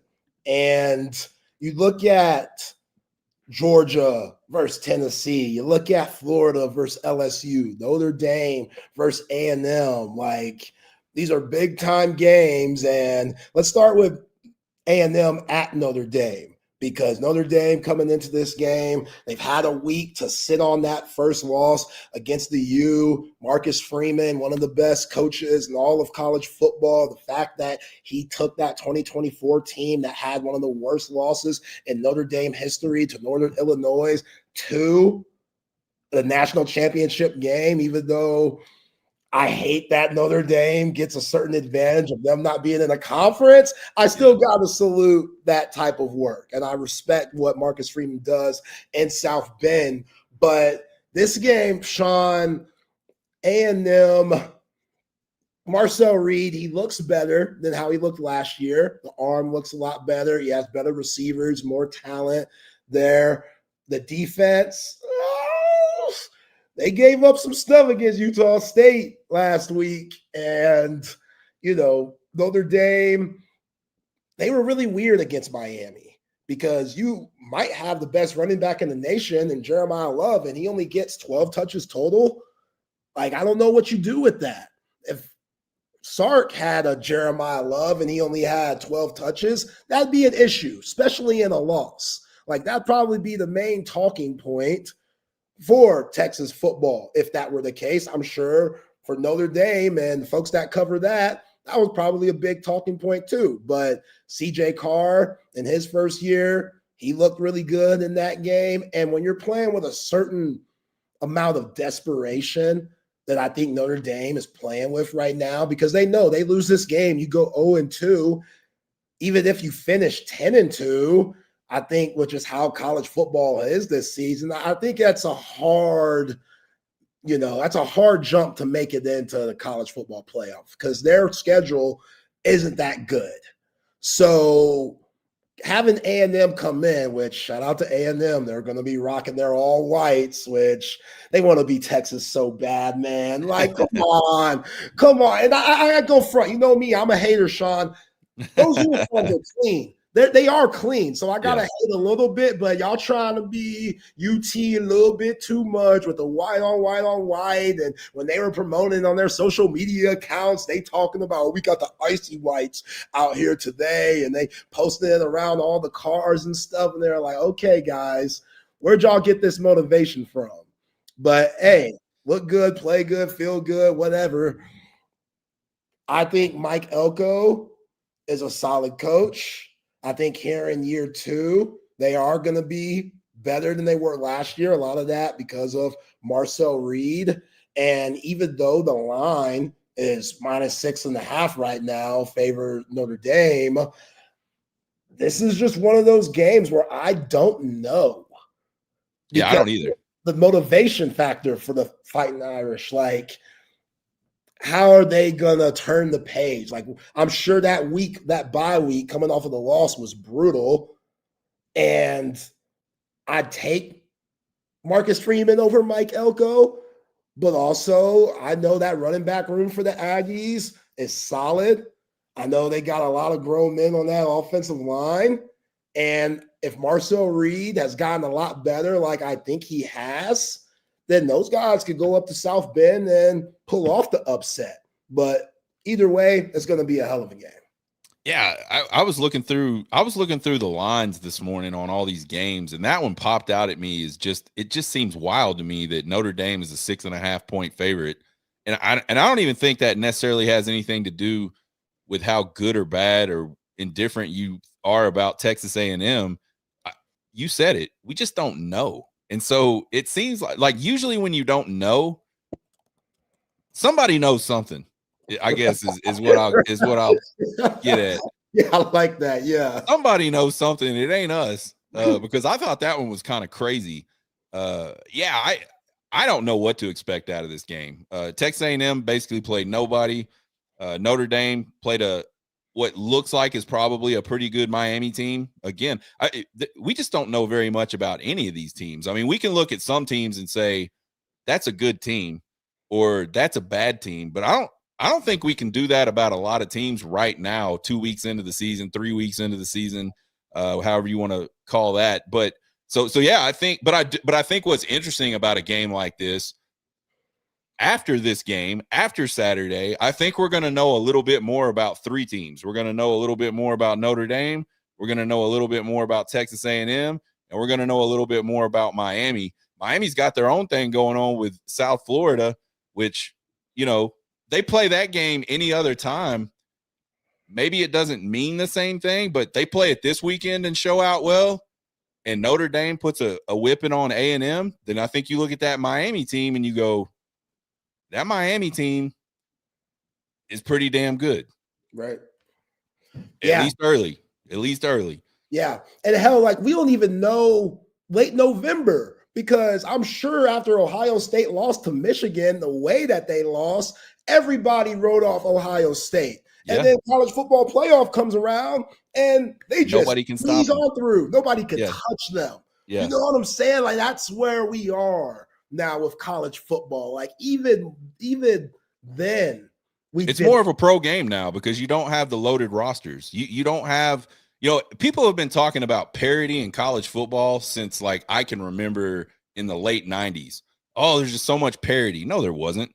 There was 4 teams that could win a national championship at most. Now I think there's a lot of teams that could win a national championship, and it's just like what you said. Even late in the season, you can look like shit and turn it around and figure out how to make it work when you get in the playoff. You see it in the NFL all the time. You see it in baseball. Texas Rangers won a damn World Series, and I'm a Rangers fan, and I'm like, how in the hell did they win a World Series? They got hot at the right time. They got in the playoffs and got hot. And I think you'll start to see more of that in college football because you can't stack 5 stars like you used to. They're not staying anymore. They're going to go somewhere else, get paid, and play. Right. Yeah, good point. Listen to this stat. A&M has not won a ranked road game since 2014. Yeah. Yo, what? Yeah. What were you doing in 2014? That feels like just ages ago. Yes. You know what I'm saying? That's a long time. So I'm sure Mike Elko, he can feel that pressure. He can feel it. And it's not like the schedule gets any easier after you go to South Bend. You know what I mean? So Marcel Reed, you're going to have to show me something, dog. Yeah. Yeah. He got tape on you. And I thought that's why he really struggled toward the end of the season, because when he filled in for Connor Wegman, he took off running.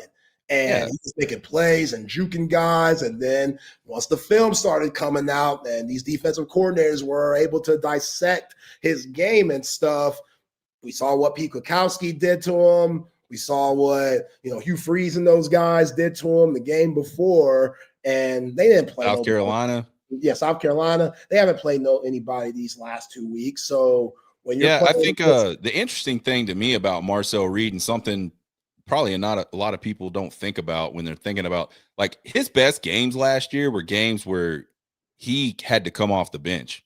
They weren't games where people knew he was going to be the starter. Yeah. So you look at that ambush he had on LSU. They clearly were not ready for Marcel Reed to come in and run a high school offense on them and run it down their throats the way he did. That's basically all they did the whole rest of that game was just run Marcel Reed. Yeah. Yeah. And so I wonder if and plus I think for a quarterback too, it's a different mentality knowing you're the dude and then just having to go in the heat of the moment and play because someone got hurt. So I think for Marcel Reed, this is a big game. And you talk about pressure, that can always go both. That's a double-edged sword. He might rise to the occasion and do a hell of a job, or he might piss down his leg, which he did a lot last season when the pressure was on. And Texas A&M was sitting there thinking, they were talking about, if we get to Texas, we could get into the SEC championship in a playoff by beating Texas. Yeah. Oh, that game, people forget, that game was to go to Atlanta for the SEC, to get to the SEC championship. That game, not just bringing the rivalry back, that game had so much on it Yeah. And, I think Marcel Reed's game played in the Pete Kwiatkowski's favor because Pete Kwiatkowski is a zone playing guy majority of the time, even though they've played more man this season, which is interesting. And I'm sure that has a lot to do with Dwayne Aquina and some of these other guys coming in. But Marcus Freeman, they're more of a man-to-man team. How is that going to look when those guys are trying to guard those receivers and they got their backs turned for somebody as dynamic as Marcel Reed who could utilize his legs? I mean, in 2 games, the leading rusher for the Aggies, Marcel Reed. So for a man-to-man team like Notre Dame is that going to bite them in the butt? Because, again, you've had 2 weeks to prepare. I'm sure Marcus Freeman, he ain't stupid. He's getting paid millions. He knows. He knows. So that chess match between Colin Klein, offensive coordinator for A&M, and Marcus Freeman, I think it's going to be fantastic. And, and does Notre Dame have a guy defensively that they can spy Marcel Reed with? I think that's another sort of matchup inside of that game that'll be important for them. Because they're going to have to do. I mean, if you're going to run man coverage and you're going to turn your back, you're going to want to make sure someone's accounting for the running game somehow. And do they have a linebacker that has that type of ability? I don't know. I haven't seen them play yet. So we were licking our Ohio State wounds when Miami and Notre Dame played. So yeah, I think that's. And we saw last year Texas was able to do that very effectively. So they have those type of guys that can do that. It'll be an interesting game. I'm not even going to say who I think's going to win that game. I just have to look at it from a line perspective and go, what the hell? Is that line so wide because everybody's so high on A&M and they're betting A&M and not betting Notre Dame? I don't know. We'll see. Yeah, I'm confused on that too. CJ Carr, in the little amount that we've seen against Miami, he was solid. There's things that he does that Riley Leonard couldn't do last year for the Fighting Irish. So if he could play as well as he did against Miami and this defense could make enough stops, then I think the desperation for Notre Dame is going to give them the advantage here. Well, and you mentioned too that A&M defense. Nobody really knows. It doesn't look that great, right? Yeah, early on at least. I mean, they lost a lot of people off that defense last year, so especially up front. And I think that's where they were so good last year. So yeah, I mean, we'll see, man. I'm not even going to make a guess. I don't know. Yeah, this is still a hate watch. Yeah. You know what I'm saying? Yeah, I'll be hate watching. This is definitely a hate watch, which is interesting because this is I hate both teams. I hate both teams. I can't stand Notre Dame. Yeah. I can't stand Notre Dame. Dude, get in a freaking conference. What is this? I don't care about the ACC. Go to the ACC. Y'all are there in basketball and every other sport. How is this a thing with a 12-team playoff? Because you cannot tell me last year when they were putting these teams in that they didn't benefit off of their schedule. And it's just, how the hell do you lose to a team like Northern Illinois and still make it? That's just beyond me, but somehow it happened. We all know there are a lot of Notre Dame fans out there, and we know how it goes when it comes to, them views and that paper. So when Notre Dame's playing, folks watch. That's a fact. But we'll see, man. You got to get Jeremiah Love the ball. That dude, he has to have at least 20 touches. If you're not, that's just bad coaching, Marcus Freeman. And I don't think he's a bad coach. I don't know, maybe Jeremiah Love was injured. I don't know what happened, but come on, this dude might be the best running back in the nation, and he only gets 12 touches when you go playing against Miami. Make that make sense. Joe K, Marcel Reed's available. He'll play. As far as how injured he is, I don't know. I don't know if that will be a part of the game plan. You're Colin Klein and knowing that there's a lot of season to be played, and I think you definitely have to use his legs if you want to make it out of South Bend alive and with a dub going back to College Station. You need every ounce of Marcel Reed's legs, but Also, you got to look at the future, man. Like, he's not the biggest guy. This ain't Cam Newton running out there. He's a little light in the ass, man, to where that one hit, God forbid, but you got to be very cautious. As dynamic as he is, he cannot take all of those hits, man. So, yeah, hell of a game tomorrow night, Notre Dame versus A&M. How about Georgia at Tennessee? This is also an interesting game, Sean, just because Georgia, Kirby Smart's had John Heupel's number ever since Heupel's gotten there. 8-game winning streak. I mean, I think it's 9, man. I just I don't. Tennessee was, I mean, they were a playoff team last year, obviously, but man, Georgia, I just feel like Tennessee can't match up with that Georgia team in the trenches. Just like they couldn't match up with that Ohio State team in the trenches up in the shoe. That didn't work out well for them at all. They got brutalized in that game. And I think Georgia's got dudes in the trenches. Yeah, like even last year when Georgia was struggling, everybody's talking about the Austin P game. And I remember last year, I forget, it was Mississippi State when we were leading up to the Georgia game and we were, just trying to break down Georgia film and all the analytics and whatnot, getting prepared for that first matchup. We were like, oh, man, Texas got this in the bag. Like, this Georgia team, they're not buttoned up. Kirby Smart, these guys are driving all over the place, clocking in a $110 on the highway and, getting locked up. Like, Kirby, he's lost it. He's lost that touch. They ain't buttoned up no more. And then we saw what happened when they came to DKR. They had fans throwing bottles on the field and all types of crazy shit. So that game against Austin P where they scored 7 points a quarter. The game was 28-6. Like Austin P, they were stopping them at the goal line and stuff. Like you don't see that from Georgia teams. Right. And what is Gunnar Stockton really? You know what I'm saying? Because what he did against Texas in that SEC championship, Pete Kwiatkowski and those guys weren't ready for that. Like you could say, oh, these guys, they got to scout for the backup. Like, how do you scout for the backup when you don't see the backup in the freaking right? Like, what do you do for that? You go back to his high school tape? Like, there's not enough time in the day to focus on that, especially with all Georgia has to offer. You better focus on Carson Beck. And they were doing a great job on Carson Beck. He leaves the game. Gunnar Stockton comes in. The rest is history. So now that Gunnar Stockton has, even though it's a small sample size, film on him, what is he as a player? And this is his first true road test. He hasn't been on the road yet. SEC championship game in Atlanta, Backyard. basically at home. Yeah. And then they're in New Orleans for that college football playoff matchup, and Marcus Freeman and Notre Dame got the best of him. These first 2 games of the season been at Stafford Stadium in Athens. So now, first true road test for a guy that doesn't have much experience. How is that going to look?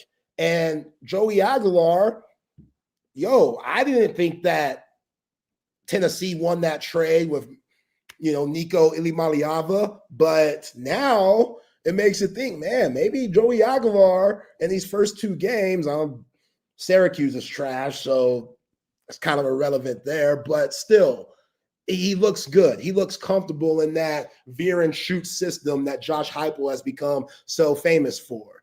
So the problem with that type of offense and the guys that Kirby's had and why Josh Heupel has struggled all these years, you try to go mano-a-mano with Georgia, that's hard to do. And even though you got everything spread out on the outside, which normally that will allow you to have a very high-powered run game, Georgia, they've had so many dogs to what you've been alluding to. Like, it doesn't matter. Like, these dogs, mano-a-mano, Georgia wins those battles. They're winning those battles on the outside with their secondary players and Tennessee's wide receivers. Can that happen this year? Or can Joey Aguilar make some big-time throws, and can that run game be so impactful that now Kirby Smart's ball club, they on their toes, man. Yeah. And that's what Tennessee needs to do. The fans are going to be rocking. They're going to be going crazy. What is Gunnar Stockton going to bring to that table? Because if Gunnar Stockton has a good game, I'm with you. They're Georgia, they're coming out with a dub. But if Gunnar Stockton struggles, Josh Heupel, he might finally get that one over on Kirby Smart, and that will change the whole college football landscape. And, hey, we'll see how it keeps going for the rest of the season. It'll be interesting to see if Kirby Smart sticks with sort of his game plan in these bigger games where what we saw against Texas in the SEC championship game when Beck went out, they just went back to basics, man. They're just handing the ball off. They're rolling him. I mean, it looked like, I joke all the time about a high school offense, but it looked a lot like what you would see at a high school. Just hand the ball off, run some boots off of those handoffs, get him in space, let him have some easy throws. That's all they did. And they got one drive really where they scored a touchdown, and that was kind of the difference in the game if you really look at it. So I think what they're going to try to do, Georgia, is go in there and run the football. They're going to play defense. Georgia would walk out of there 3-0 win if they can. That's the type of game they want to play, because what does that do? That makes that kneeling crowd completely useless. You slow that game down and make it boring and just start beating people with your strength physically. I don't think the 107 in Neyland are going to be cheering too much if they can control the line of scrimmage in that game. Yeah, Zachariah Branch, one of the highest paid college athletes in the nation, he only has 6 catches for 1 touchdown these last 2 weeks. So can they get him involved more? What's that, chemistry like with him and Gunnar Stockton? Yeah. And they haven't ran Gunnar Stockton much. That's what Gunnar Stockton is, a dual threat. Mm-hmm. Like, I know, when you look at him, you're like, oh, this guy, he looks like a 40-year-old man.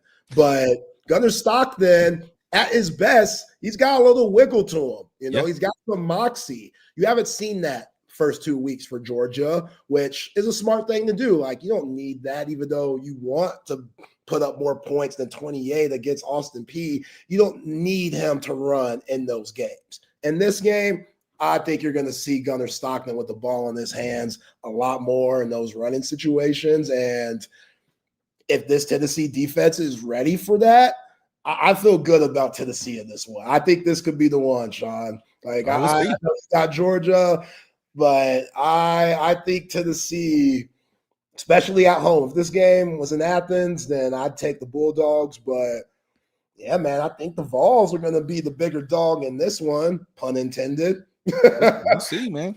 We'll see. Nothing would surprise me. I'll say that. Yeah.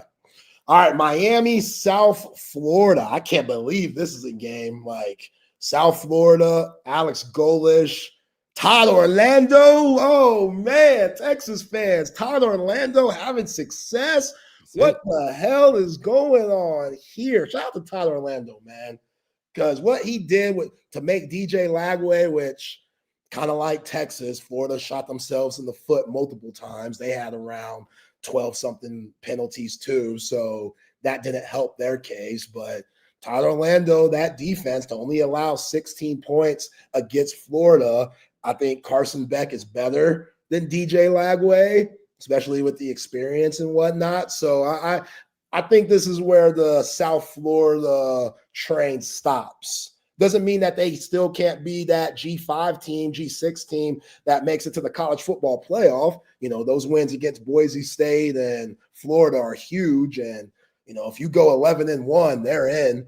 But it's hard to go 3 straight games against this level of competition and just wipe through it, even though you still might not have, compared to Miami, compared to their offensive line, defensive line, like, it doesn't measure up. But Todd Orlando was doing a lot of good stuff to negate that. Can he do that against Carson Beck? The line is high as hell, like -17.5. Yeah. So, like, I think they cover, but I don't think they win this game.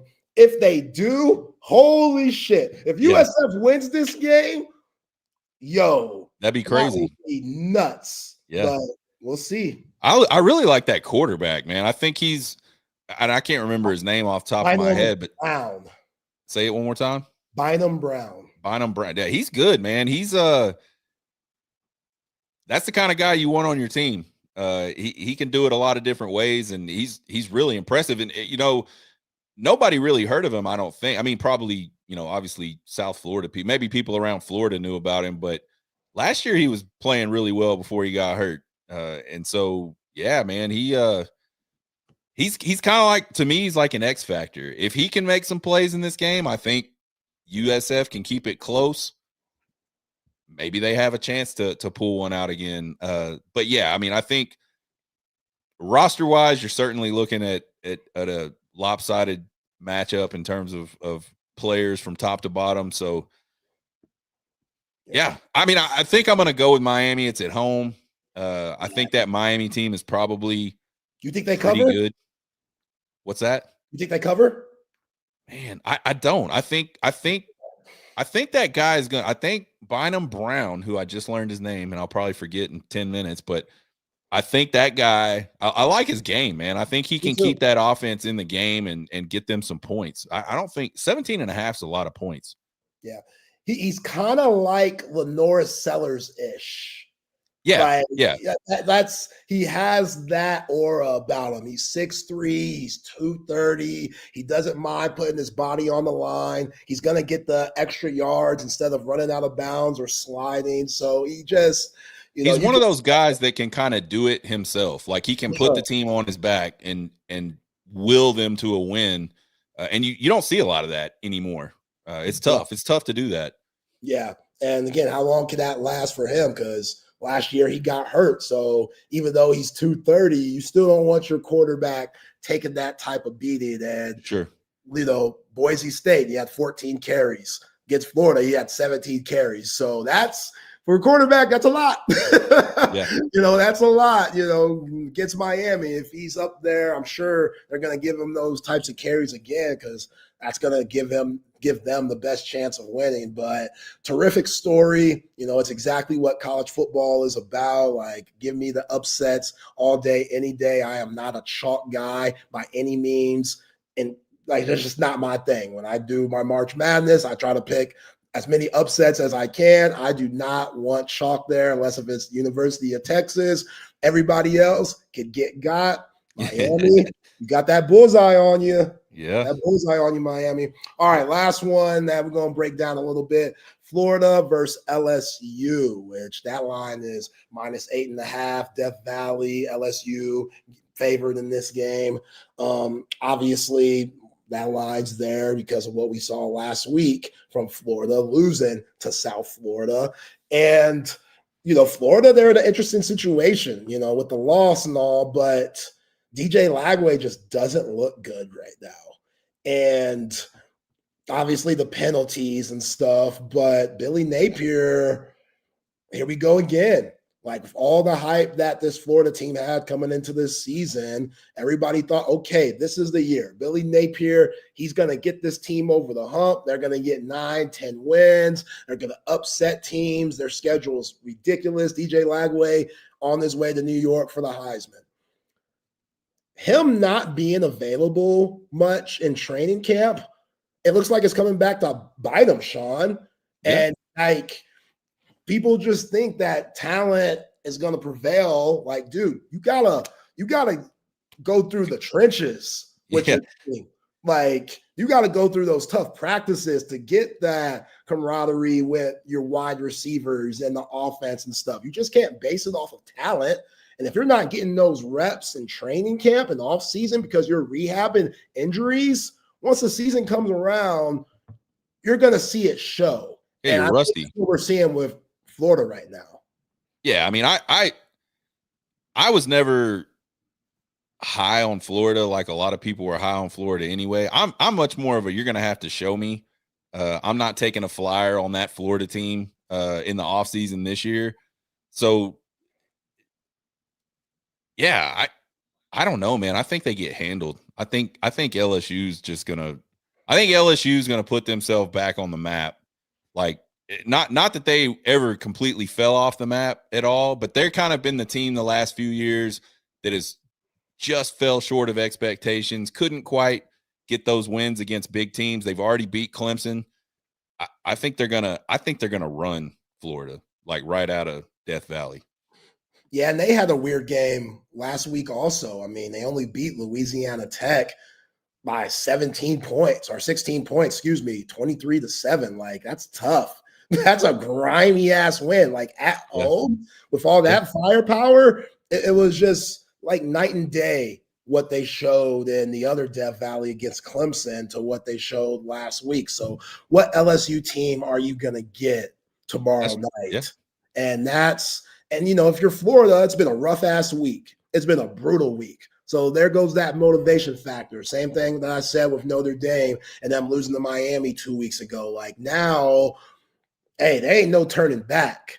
Like, you can't put out that lackluster effort that you showed the week before. Like, you got to have some pride here. And if they could carry that into this LSU game, who knows? Like, who knows? I still think LSU is going to win, but that, looking at the Clemson game, which right now is a big win, but let's see, because is Clemson as good?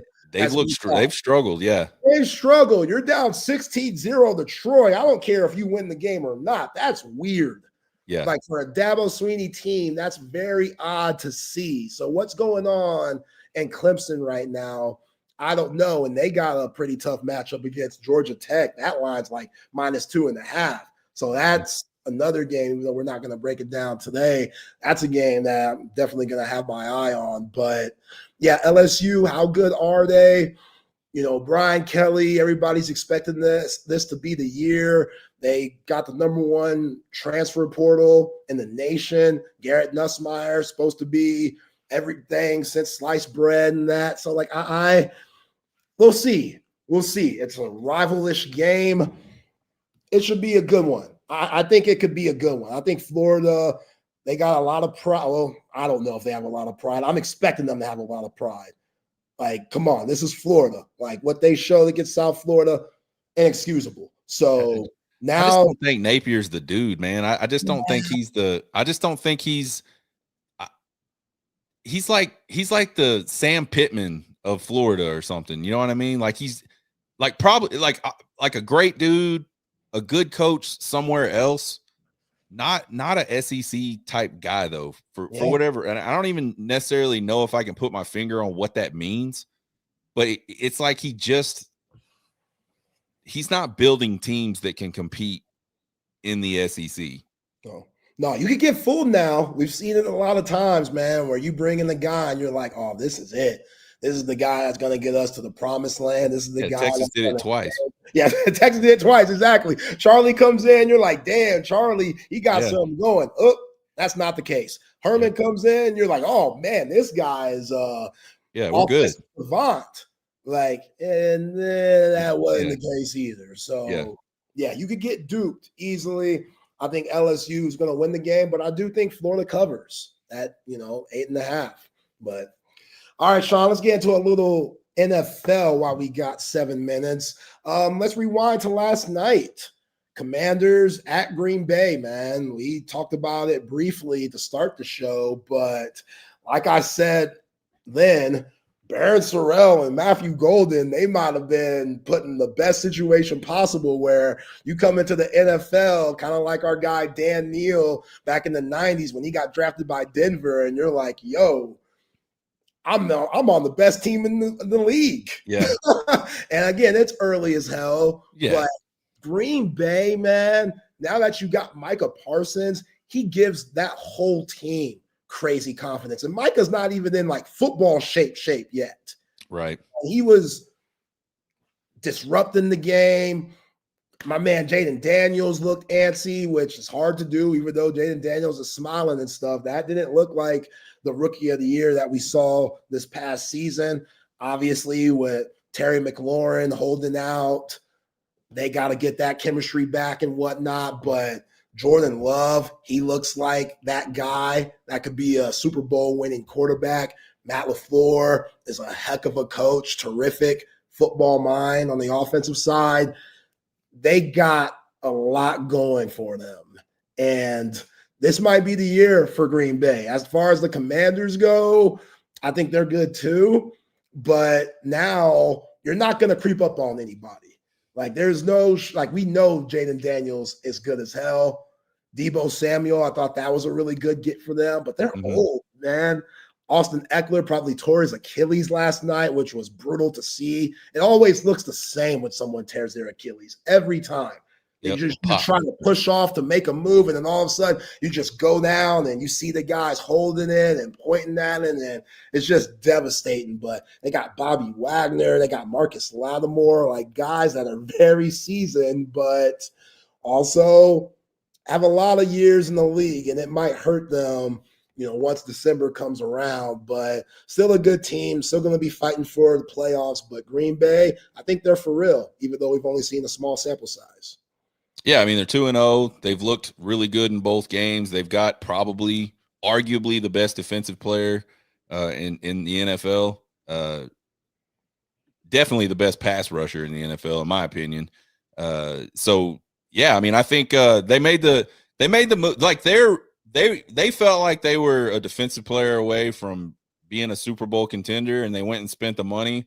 I think that's a good move for them. I think, despite what a lot of people will say, I think Jerry Jones finally actually made a decent move by letting him go, because if he'd have paid that guy, they got 3 guys taking up like 65% of their cap. Yeah. And that doesn't leave you with a lot of room to do anything else. So, look at this Dallas Cowboys team.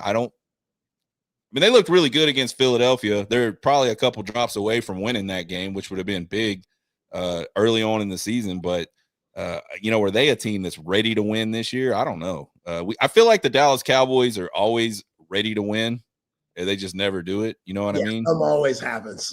Yeah.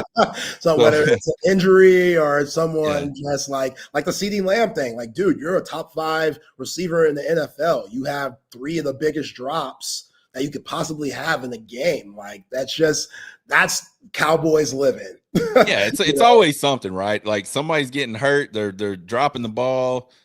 Who was it? Leon Lett back in the day, freaking sliding around in the snow, freaking touching the ball for no damn reason. Like there's just always like a Dallas Cowboy thing that happens. But yeah, man, if you look at the NFC, just through 2 weeks, and again, it's early. That Green Bay team probably, to me, today looks like the team to probably beat in the NFC. Yeah, they're tough. They're complete. Like they can play. They can do everything. They can run the football. They can throw the football. They can stop the run. They can get after your ass passing. They got it. There's not a lot of holes in it to me. Yeah, they might have one of the most underrated tight ends in the league, and Tucker Kraft, Matthew Golden, even though he didn't have any catches yesterday, he's going to get in the groove. He's going to get in the groove. They lost one of their receivers yesterday, collarbone issue, one of their top guys, but they're scary. And Jordan Love, I think he's the most underrated quarterback in the league right now. Like he just looks poised. He looks comfortable. He's a lot more athletic than people give him credit for. And he's in cruise control, like he's one of those guys that him sitting, even though he was a first-round pick, him sitting those years and watching a future Hall of Famer and Aaron Rodgers clearly benefited him. And now the Packers, they're reaping the benefits from that. So, yeah, Green Bay, they are dangerous moving forward. A couple of other games on the NFL slate this weekend that y'all should be locked in on. Bills-Jets, man. That's going to be a hell of a game, even though Buffalo, they are favored -6.5. What I saw from the Jets last week, again, Chip Brown said best, like, week 1 always fool's gold, but still, you try to see certain things where you're like, okay, this team is going to be a little different this year than it was last year. And I've always been a Justin Fields fan. I don't think he got a fair shot in Chicago because that franchise sucks. And like the front office is just horrible. And Matt Eberflus might be a good coordinator, but head coach, I don't think that's his gig. So he got dealt a bad hand. But I think if you put Justin Fields in the right situations, especially in the modern NFL where quarterbacks need to utilize their legs a certain degree, his arm's going to get better and better. But Justin Fields, you could work with that. And when you got guys like Garrett Wilson and Breece Hall and stuff, they got talent. And on that defensive side, they got Williams on the line. They got Sauce Gardner. Can the Aggie, Aaron Glenn, put it all together in year one? We'll see. But Sean, I appreciate you as always, my guy. Hell of a show. Y'all go check out what Sean does, his work at the Horn Takes podcast. He is Sean Redfern. I am Zay Collier. Let's bring in our open gym guys. Patrick. Oh, man. Matt. Bring him in. What's up, fellas? What's going on, man? How's it going? Happy Friday. It is a Friday afternoon, and that is a good thing to have on a just enjoying it. Get back to football some more. I'm excited. I'm excited for it. We got football tonight. Colorado and Houston. It's going to be a barn burner, guys. I know we didn't talk about any of the games tonight, Zay, but I like that Colorado-Houston game, and I'm interested to see if Kansas State can actually play like they want to play football this year. I heard Edwards is back, so apparently he did not leave school. I thought he left. I thought that was That's what we all heard, but he's apparently cleared to play tonight. So if he's back, then maybe that helps him a little bit. Yeah, Chris Hummer, he was like, nah, he didn't leave, Zay. I asked him last week. He was like, nah, Zay, he didn't leave. He's still there. But, yeah, Chris Kleiman struggling right now. And I had Avery Johnson, Big 12 Player of the Year. That was one of my worst takes of the season, so I got to eat that L. That's for sure. It's looking like it. It's gonna be bad. But yeah, it's Kansas State. This could be disastrous if they keep dropping games. It's just gonna be like everything has to get blown out there.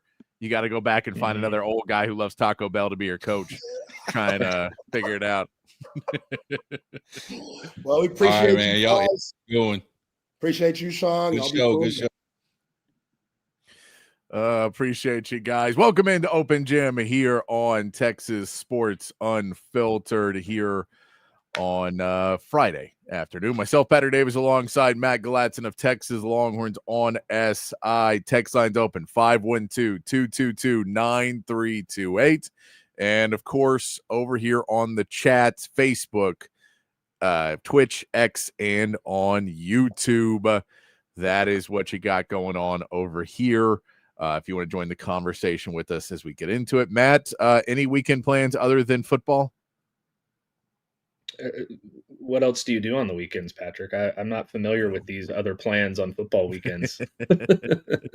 No, I'm going to watch Colorado Houston tonight. And then it's a big slate tomorrow. You know, I'll be at DKR for Texas and UTEP, but we got Texas A&M and Notre Dame, which I think is the most important game of the weekend. And then you got Georgia and Tennessee, so it's going to be real hard to move off the couch. Yeah, no, it is going to be off. I'll go up, going up to see the parents tonight. So my dad's grilling some steaks for his birthday, so we will have some good times up there tonight. But yeah, then the weekend comes and it's just football and more football and more football. Shout out Happy Friday, Roy. And Joe, I'm with you. The high school football. Look, I think high school football is great for people who want to watch high school football. But for those of us who don't, then give us a college game or give us a pro game. Give us something else to watch on a Friday night. Don't punish us because we're not going to watch some high school football. You know what? I thanks, Roy. I guess I'm in the minority here now. I love high school football. You can know. I mean, that's what I'm saying. I know a lot of people love it. If you love it, that's great.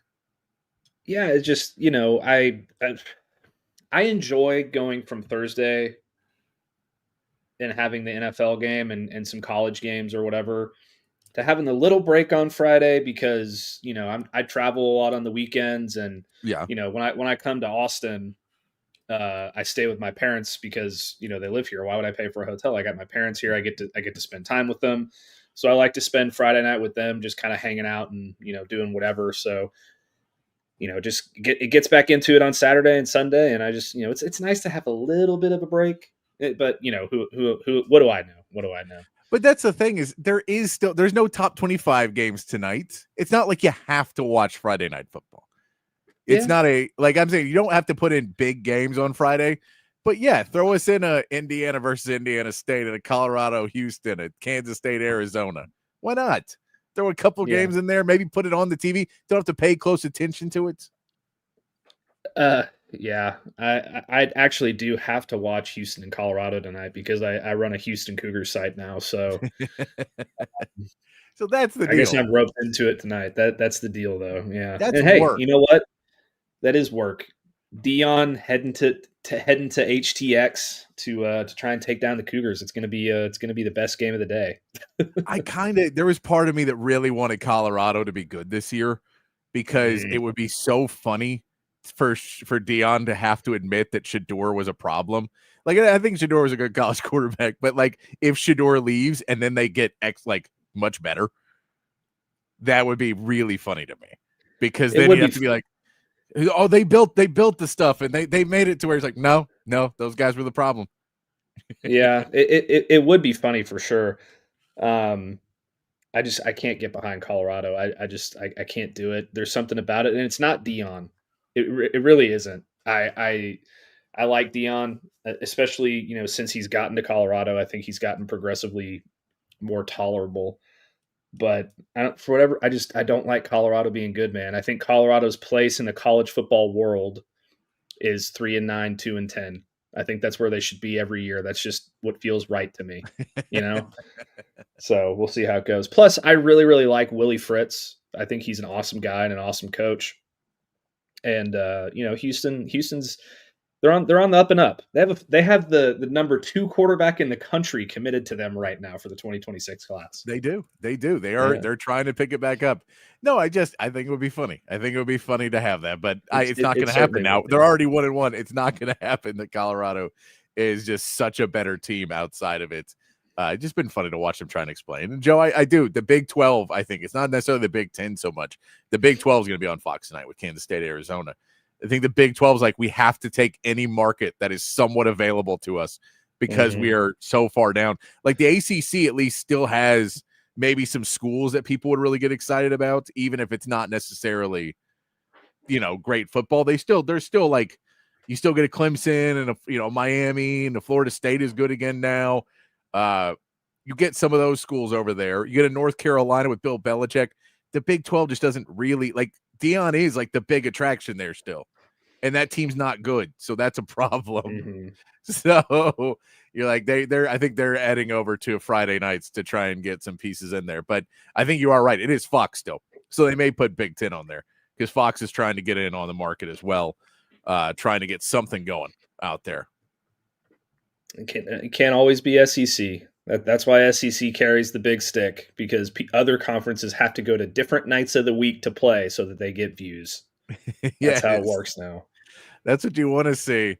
Matt, I wanted to bring this up. I saw this today that Florida has responded to having a bad non-conference start by canceling 4 non-conference games in the future now.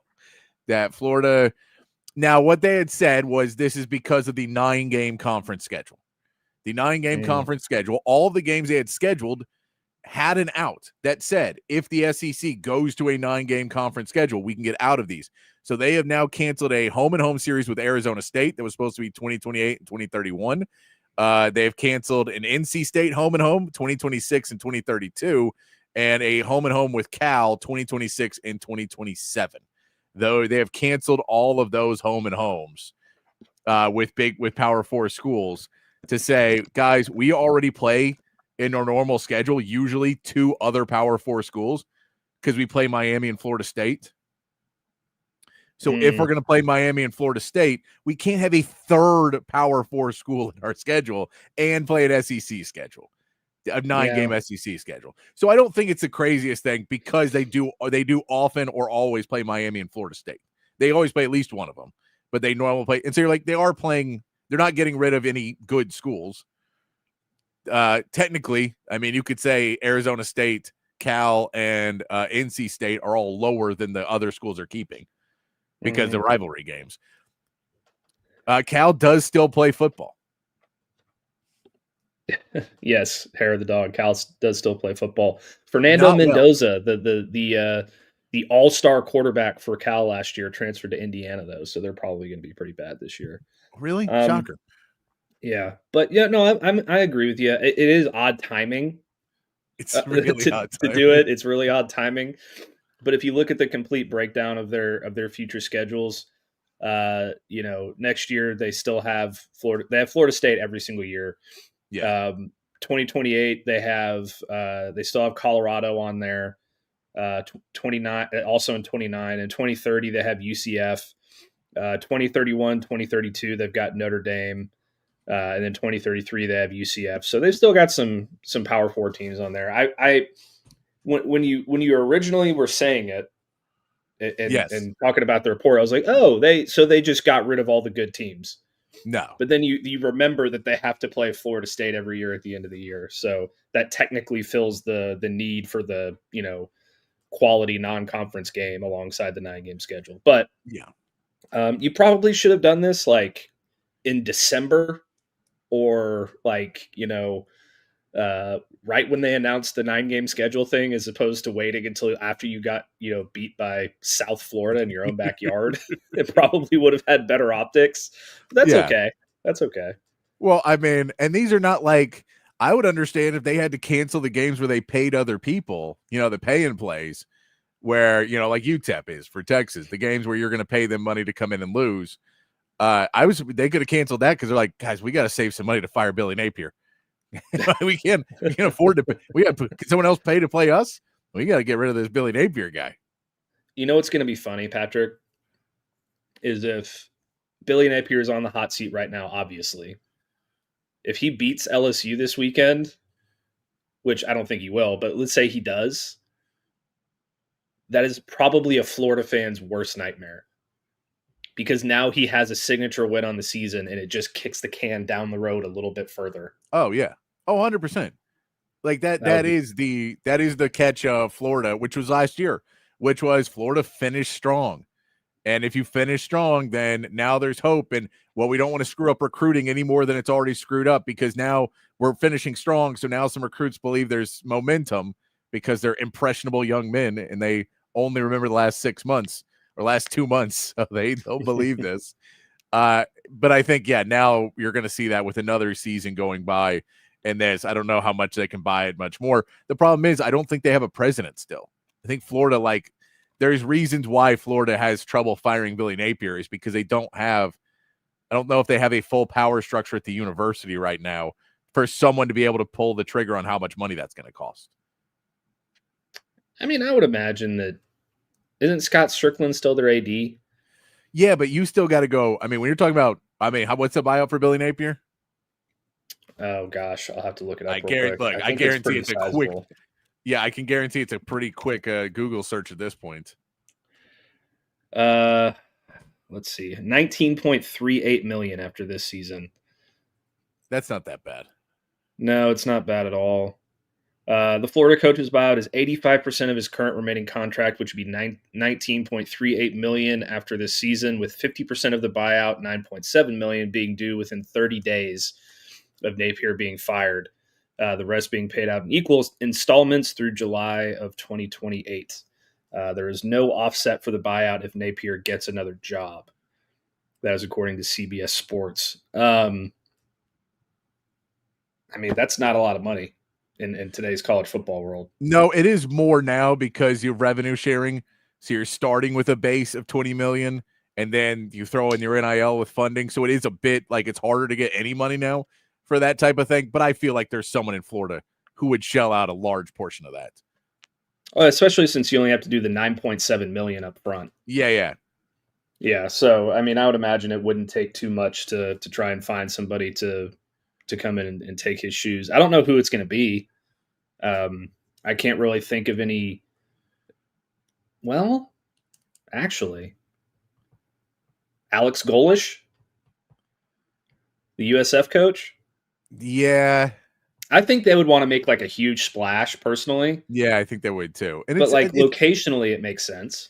It does, but rise. I think they would try and make a bigger splash unless they're the like if they win this week which, by the way, if USF wins this week, can we just go ahead and be like, if they're not injured, they're in the playoffs? I don't care about all the rest of you teams. There's nothing you're going to do to impress me as much as what they've done. Well, yeah, like, I mean, but like a one-loss USF, if they beat Miami, they win these first 3 weeks, and they only have one loss, then putting like a 0-loss Tulane ahead of them feels silly to me. Yeah, I would imagine that would probably be the choice. I mean, you've got three top 10 wins or top 25 wins in the first 3 weeks. And they still have Memphis on the schedule, so that would be another quality win more than likely. Memphis is currently 2-0, and I imagine they're going to be one of the top contenders of the group of 5 as well. But the rest of their schedule is like super like you can navigate it really easily. South Carolina State, Charlotte, North Texas, Florida Atlantic, Memphis, UTSA, Navy, UAB, and Rice. Like if we're being perfectly honest, if they beat Miami this weekend, they're going undefeated. At large. Yeah, they're going undefeated. Yeah, no, I mean then they might be at large too, like a group of 5 that actually gets in. Not just because they're a group of 5. Yeah, absolutely. And even if they lose this weekend, they're going to probably run through the rest of their schedule if they keep up the style of play that they played the last couple of weeks. So they're probably your group of 5 rep anyway, unless they drop one to Memphis, and then it gets a little complicated. But yeah, I was like, though, if they win those first 3 weeks, you just have to go. Look, they scheduled a tough schedule, and they're the most likely team to beat a good team. Like, we've seen what they can do. Mm-hmm. So they're the most likely upset magnet of the group of 5. Now, they got to beat Miami. That's a tall tale. We'll get into some of our picks in some of these games a little bit later in the show, but that's a tall task to do as well. But if Bert Auburn comes in to kick, who knows? Anything's possible. Well, I will say this. Early in the season, it's kind of hard to tell because we don't really know how good Notre Dame is. Yeah. Well, better idea after this weekend, but we'll have a better idea after this weekend. So like it is Miami. They do look good at times, and then they play, weird other times. So, it could go either way. I do think Miami is probably pretty good because Ruben Bain is just an absolute monster. So we'll see how it goes. I just I'm interested to see how Notre Dame looks against A&M. I think A&M's going to win that game. Joe, I did not know that Bert actually got in and kicked some. That's good. It's good that Bert's there. I still wouldn't trust him in a big moment, but maybe I'm a little scarred like that. I mean, he could be the first kicker to ever win the Heisman Trophy, Patrick. Yeah, and I could be the first 41-year-old to start at quarterback for Texas. Neither one's happening, man. I've still got all my eligibility. Don't worry. Neither one is happening. Neither one is happening. Let's get into some of this game this week. Let's get into a little UTEP prep and a little UTEP knowledge for you. There's a few players to key players for you to keep an eye out for, to impress your friends, to tell the people who don't care next to you that they could, these are the type of guys, kind of what you're looking out for on Saturday against UTEP. Of course, the biggest name for UTEP is Malachi Nelson because he was the guy coming out of high school. He still has that five-star arm talent. He still has all of that stuff that you put in there, but he just has not been able to put together complete games. And is turnover prone, has a turnover in both the first 2 games, 1 interception, 1 fumble. But the kind of part about Malachi Nelson that you really see is when the pressure is on, he tends to fold. And what I mean by that is when you get pressure on the quarterback. So if Texas can get inside on him, if you can play good enough defense in the secondary to not allow easy passes, make Malachi Nelson have to move. Once you try and get him, once he's off schedule, he becomes a much more volatile quarterback. He can still make some big plays, but he also is much more prone to a turnover, much more prone to taking a sack, much more prone to make a mistake, off balance throw it, 15 yards past his receiver. All those things are much more possible once you knock him off schedule. If you let him operate and you let UTEP go underneath on you, he's going to have a lot better game. But the reason why he's at UTEP right now is because when you play major college football, which is what he was trying to do, and when you're in the scrimmages, He just has a hard time when things get off schedule. And I mean, we've seen a little bit with Arch. That's a lot of what college football is. Yeah, I don't know that Malachi Nelson has ever played in an environment like he's about to face at DKR, which, it's not the toughest place to play in the SEC, but it's a tough place to play. Yeah. He couldn't really get on the field when he was at Boise State, and when he was at USC, he only attempted 3 passes against San Jose State, and he was 1 of 3 in those 3 attempts. The interesting stat, I think, to me about Malachi Nelson is that, he's completing 61.3% of his that's 60% of his passes this season. He's 36 of 60, but on passes of 10 yards or more down the field, he's only 6 of 24, which is a solid 25%. So, yeah, I mean, you got to take the quick stuff away from this guy. If you make him throw the football downfield, he's not going to hurt you, especially with this secondary, which is this entire defense is a completely, completely new challenge that he's never faced in his entire career, and he's doing it on the road at DKR. So, I would be shocked. I would be shocked if he has a good game here. If you're going from a place, and this, I'm not trying to take a personal shot at Malachi in any way, but I'm going to. If you're the number 1 quarterback recruit in the country, according to ESPN, ahead of Arch Manning, and you go to USC, and you can't handle the spotlight, and then you go to Boise State, and you can't get your act together and get on the field, and you end up at UTEP, I don't have a lot of faith that you're going to be able to perform at DKR in front of 100,000 plus people. So he seems to have a little bit of the yips or whatever you want to call it, but I think Texas is going to be in pretty good shape in pass defense. I'll put it that way. Yeah, that's a piece. And the more you pressure him, the easier it gets against Malachi Nelson. Mm-hmm. So if you can, if you're able to either press up in the middle, kill the pocket, and make him run, he's not very good while he's moving. So if you can push him out of a pocket, that's going to make him worse. And then if you can get pressure, if Colin Simmons can not get in trouble with penalties, but get the pressure, I don't even need the sacks necessarily. I need him throwing the ball when he doesn't want to be throwing it. And that'll be a drive killer for them multiple times. If we look over at the running back position for UTEP, Cam Thomas was their starter going into the season. He wasn't really doing much, and now he is injured and out for or at least out for an extended period of time is what they're saying. So he will not be in this game, which means you kind of get 2 other running backs. Ashton Emery is going to be your more kind of between the tackles running back. He does average 4.2 yards per carry. Not necessarily an explosive guy, but if they get in the red zone or they're in that situation, maybe a 3rd and 2 or something like that, you could see Ashton Emery play a little bit more. And Hasham Wilson is their more explosive back. Broke a 94-yarder last week. He's only 3.2 yards per carry elsewhere, so he's not necessarily a great every down back, but is a more explosive guy that you're going to see coming up in that running back position. Yeah, and that 94-yard run came against UT Martin. It did, and it was really set up by good blocking too. It wasn't necessarily one of those runs where he broke like 6 tackles. There were some great blocks on that. Yeah, and that kind of inflates their rushing stats. Yes, if quite dramatically. In fact, the bottom line for me is I don't think this team can run the football at all against Texas. I don't think they're going to have a prayer in the world to run the football against Texas this weekend. Look, I don't want to say anything that's going to be sensational necessarily, and I already submitted my score prediction to Texas Sports Unfiltered earlier today when I was on the road to Austin.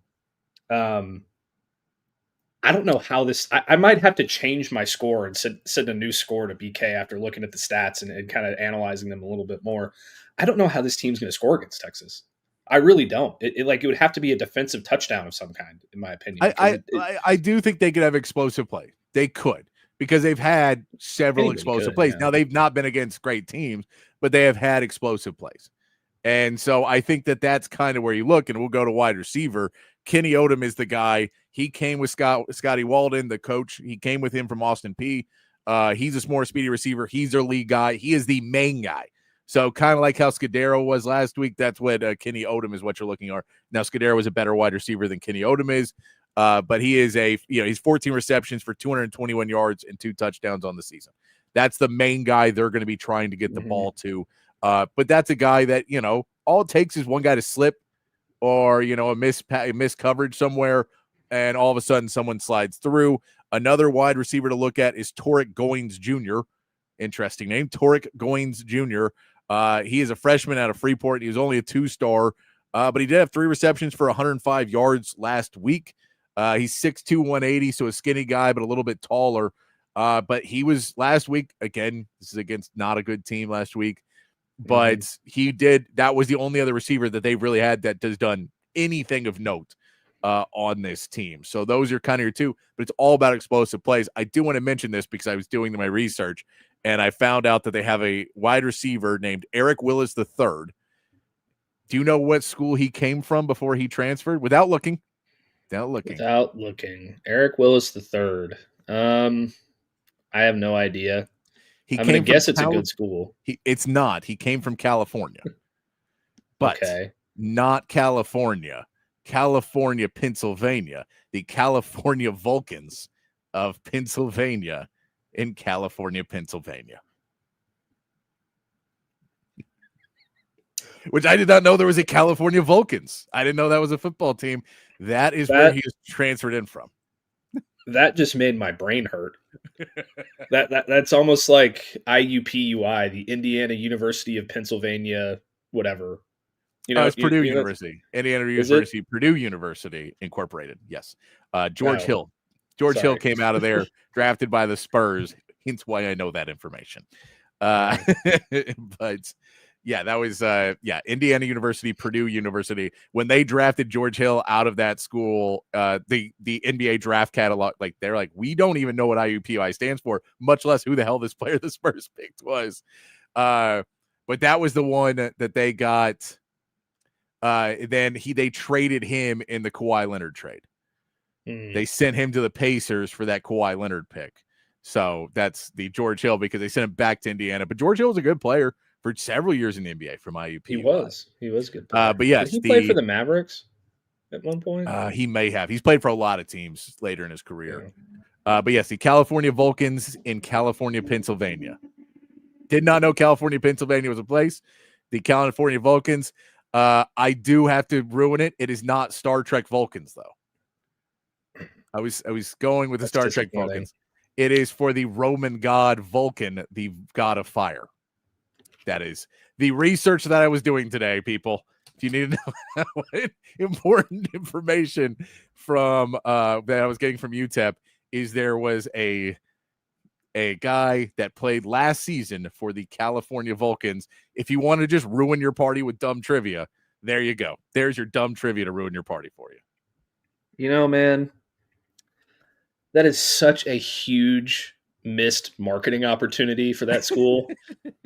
If you could have, and I'm not trying to out myself as a complete nerd here, but if you could have, Leonard Nimoy as your mascot. Oh, I love it. How amazing would that be? If your motto, if you just in Latin put live long and prosper. Oh yeah, your hand sign could be this. Yeah, we got it, man. We're ready to go. Oh man, what a missed opportunity. Yeah, no, the logo is like a Roman god.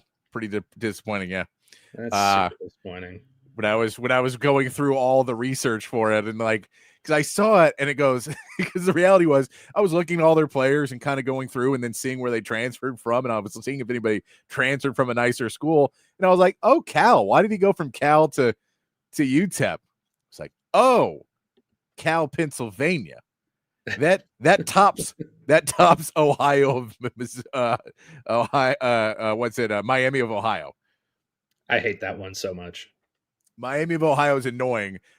The fact that there is a California, Pennsylvania is more annoying to me. But I wonder if in the NFL draft, or the NBA draft or the MLB draft or any of these drafts, if there has ever been a player with the exact same name playing for Miami, Ohio, and the University of Miami, and the team accidentally submitted the guy from Miami of Ohio. I don't know. We saw how many people in fantasy football this year took Brian Robinson in the beginning of the draft, thinking that it was Bijan Robinson. When they go, I took B Robinson in the first round. You go, no, which B Robinson? Which B Robinson did you take? Did he have a junior? Oh no, that's a bad thing. Yeah, that was mostly at the people who had like the stickers. Yeah. And they would just grab the sticker off that said B Robinson and not realize they had grabbed the wrong one. And then the league would just go, nope, you're stuck. You've ruined your draft. Let's keep going down this list. That's your wide receivers. But you agree with you, Matt. We'll go back to it's explosive plays. They just don't necessarily have a great offense. I assume they're going to try and attack Texas kind of like how San Jose State did, which is they're going to run it up the middle with Ashton Emery and just try and pick up some yards, get themselves not in bad situations, and then quick hits to Kenny Odom and just trying to hit Kenny Odom while you're moving. Because Malachi Nelson, if it's on time, can hit that pass. Now, as long as it's not 10 plus yards down the field, he could hit 15 yards. He's pretty good. He's good in that 25% of the time. He's all right. He can hit a couple of those, but I think that it's like I think there's ways that they could score on one explosive play. Because like in my prediction, I have them scoring a touchdown too, solely on I think it's an explosive play. Because for me, I'm like, well, if they don't get in the end zone, I don't know how they score field goals either. Because it feels to me like it's going to be a catastrophic mistake for them to score. So I would believe that if it does happen, it's a complete mess up where like everyone's in the wrong position, or it's a turnover or something like that, where I'll take that more than I'll probably take field goals for the most part. Also to note, their tight ends have no receptions this season. So their tight ends, they don't really use the tight ends at that. It's they'll throw the ball to the running back some, but I don't know if they even have any really big plays out of the running back in the passing game. It's mostly Kenny Odom is your main receiver. And, Ashton Emery's been okay, but he doesn't run the ball a ton. They run up the middle when they're in the red zone. And Kenny Odom's a guy. And then Torrick Goins was the only guy who really did much outside of that. You look on the defensive side of the ball, the biggest name that you're probably going to have to look at is Udoka Izani. That is their defensive end. He's kind of a smaller defensive end. He's 6'1", 216, but he does have 2 sacks. He has 5.5 tackles for loss on the season. He is a shifty guy that can get around an offensive lineman. He'll probably, I'm just going to go out on a limb and say he's going to get a holding call on the other side on him at some point, because he's somebody that's going to move around a lot. You see him listed anywhere from linebacker to defensive end, and some people think he plays back some. He'll drop back and cut. Like, he'll just do everything to move around and try and confuse this defense. He's probably the best at that. So that's the name you want to look out for on the defensive end. He is a transfer from Boise State as well. So that's kind of a guy you're looking at there. The defensive back, Neil Campbell, also a guy to look out for to come off the edge. They like to use him coming off the edge, trying to attack a play. Has a sack and 2.5 tackles for loss for Neil Campbell. So someone to just watch out for when you see him out on the outside. Maybe he'll be coming in on that. Ashad Hall is your other defensive end. He's got some good stats as well. And then Micah Davey is the middle linebacker for this UTEP defense. Basically, he is the guy that you have to beat to get an explosive play in the run game, because they're going to bring everybody up, and you can get past that. He leads the team in tackles by far. He gets in the backfield a lot, but Micah Davey is mostly going to play a little bit further back and try and be the guy to make sure if things go wrong, he's your last bastion to catch a running back. So that's their main defenders you're looking at. Again, they have 8 of 11 starters or transfers, so they're in game 3 in this system. At the end of the day, this is a very beatable UTEP defense. You just cannot let them get to you. You have to be able to make quick decisions and get the ball out. Make them have to play off you a little bit more. Just take away that pass rush from them and take away the diving in for trying to get tackles for loss on run plays.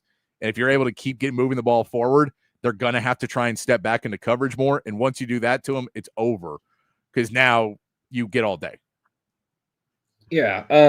I was looking at Micah Davies specifically, and he's played two USC teams, two SEC teams before. In 2023, he played against Florida, and he had 13 total tackles in that game. Last year, he played against Texas A&M, and he had 8 total tackles in that game. So SEC speed doesn't quite seem to be something that affects him too much. So I expect he'll have probably a lot of tackles in this one. I want to say one other thing about Malachi Nelson real quick, by the way, before I continue on the defense.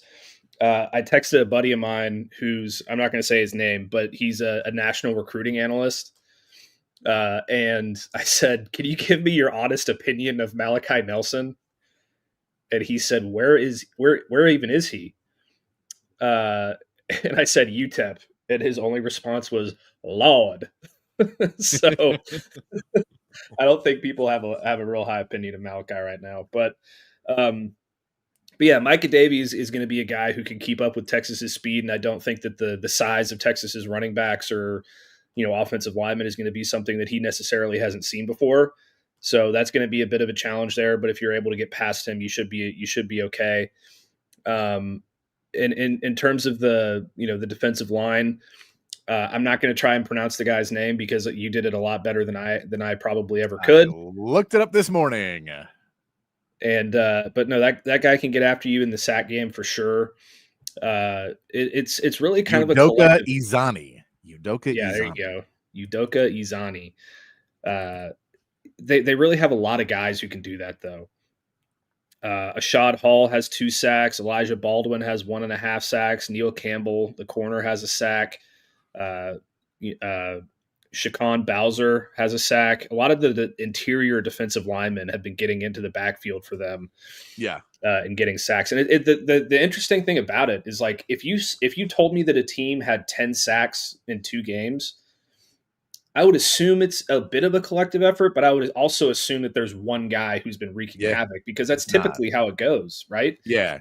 But everybody's been getting involved for them, which is good for them because they've had a lot of guys who've been able to get penetration and get in the backfield.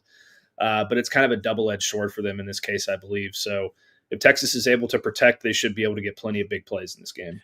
Well, and that's the thing is they move guys around a little bit and they try and confuse you with what's coming. So the UTEP defense is going to try and move around, trying to get Texas to jump, trying to get Texas to make the wrong protection and get someone to come free. The thing that threw me off about Izani is that he's 216. Like, that is not big enough to play defensive line and most levels of football. That's just not a really big guy. Now, he is ripped, but that's the type of guy that you're like, if you get your hands on him, he's not doing any damage with this Texas offensive line. All you got to do is put your hands on him. But if he gets around you, or if you're not protected and you're trying to pick him up late and you're not able to get the hand on him, that's when he does damage. So that's and that's some of these guys on smaller teams, but UTEP is this way. When they try and move around and get at you, that's kind of what we talked about with LSU and them trying to go smaller. The idea is if you can put your hands on us, then we're kind of screwed. But we're not going to let you put hands on us. And so for this Texas offensive line that like Connor Stroh is going to be a question in this game because Connor Stroh, that's what they say, is one of his biggest weaknesses. He's a little stiff moving in that way. And in pass pro, I think they're going to try and exploit anyone who's a little stiff or a little slow off that line getting up. And that's where they're going to be trying to come at you and trying to get you with one hand out as opposed to 2 hands on the chest. 2 hands on the chest, UTEP's not doing anything against Texas. 1 hand out here, that could be a hold, that could be a sack, a tackle for loss, anything else. So you have to be able to get up and in your stance for this offensive line. If they do, they're fine. UTEP is going to try everything in their power to not make that a possibility for Texas. Yeah, absolutely. And you mentioned Connor Stroh. That a lot of people, as is typically the case when you're watching a football game at home on TV, And that's not me trying to sound disrespectful to anyone who is at home watching the game on TV. But when you get a different perspective of what the game looks like from different angles, the real reason, at least in my opinion, for Texas's slow start against San Jose State wasn't because of Arch. And it wasn't because of the play calling. It's because the interior, left side interior of the line was extremely inconsistent. They were giving up, pressures. They were kind of falling over each other in the run game. They weren't quite getting what you just said, the hands on the chest to push the San Jose State defensive line. And that's what resulted in those first two 3-and-outs, in my opinion. So that's probably something that they're going to try and fix eagerly this week. And I wouldn't be surprised if you maybe see a little bit more Neto Umeozulu this week than you did last week, even though they kind of rotated. But I imagine that if Connor Stroh starts to struggle again with that kind of thing, then you're going to see more Neto. Yeah, I could see that. And that's because it's the difference of when you don't have the size. Texas has the ability to not guess in the run game, right? Texas has the size that you can just go, I'll just go forward and I can take up two guys and I can clog up holes myself. They can't really clog up holes if they get caught, so they can't play that way. So in the run game, everything else, that's why they get so many tackles for loss, but why they allow explosive plays, because you're guessing. I'm guessing, which, educated guessing. It's not say they're just going C-gap. Sure. They're looking at what the play is set up. They're looking at what the linemen are doing, and they're trying to figure out where are we going. But if they're going to guess and go, we're going to cover up B-gap and C-gap, but A-gap's wide open. And if the play's to A-gap and the blocking's right, there's going to be a big old hole, and Micah Davey is sitting there as the only real chance to stop this play. Or else you're in the secondary and you're getting 15, 20, 30 yards, right? So I think that's kind of the piece for this run game is you just can't, you have to be able to push with your, you have to be able to, if they come and they find that right hole and you're an offensive lineman, get two hands and move them. You can't let them just jump the gap and get a play in the backfield. That's what I'm saying. The two hands is they're going to be guessing. And if they hit right, those are drive killers.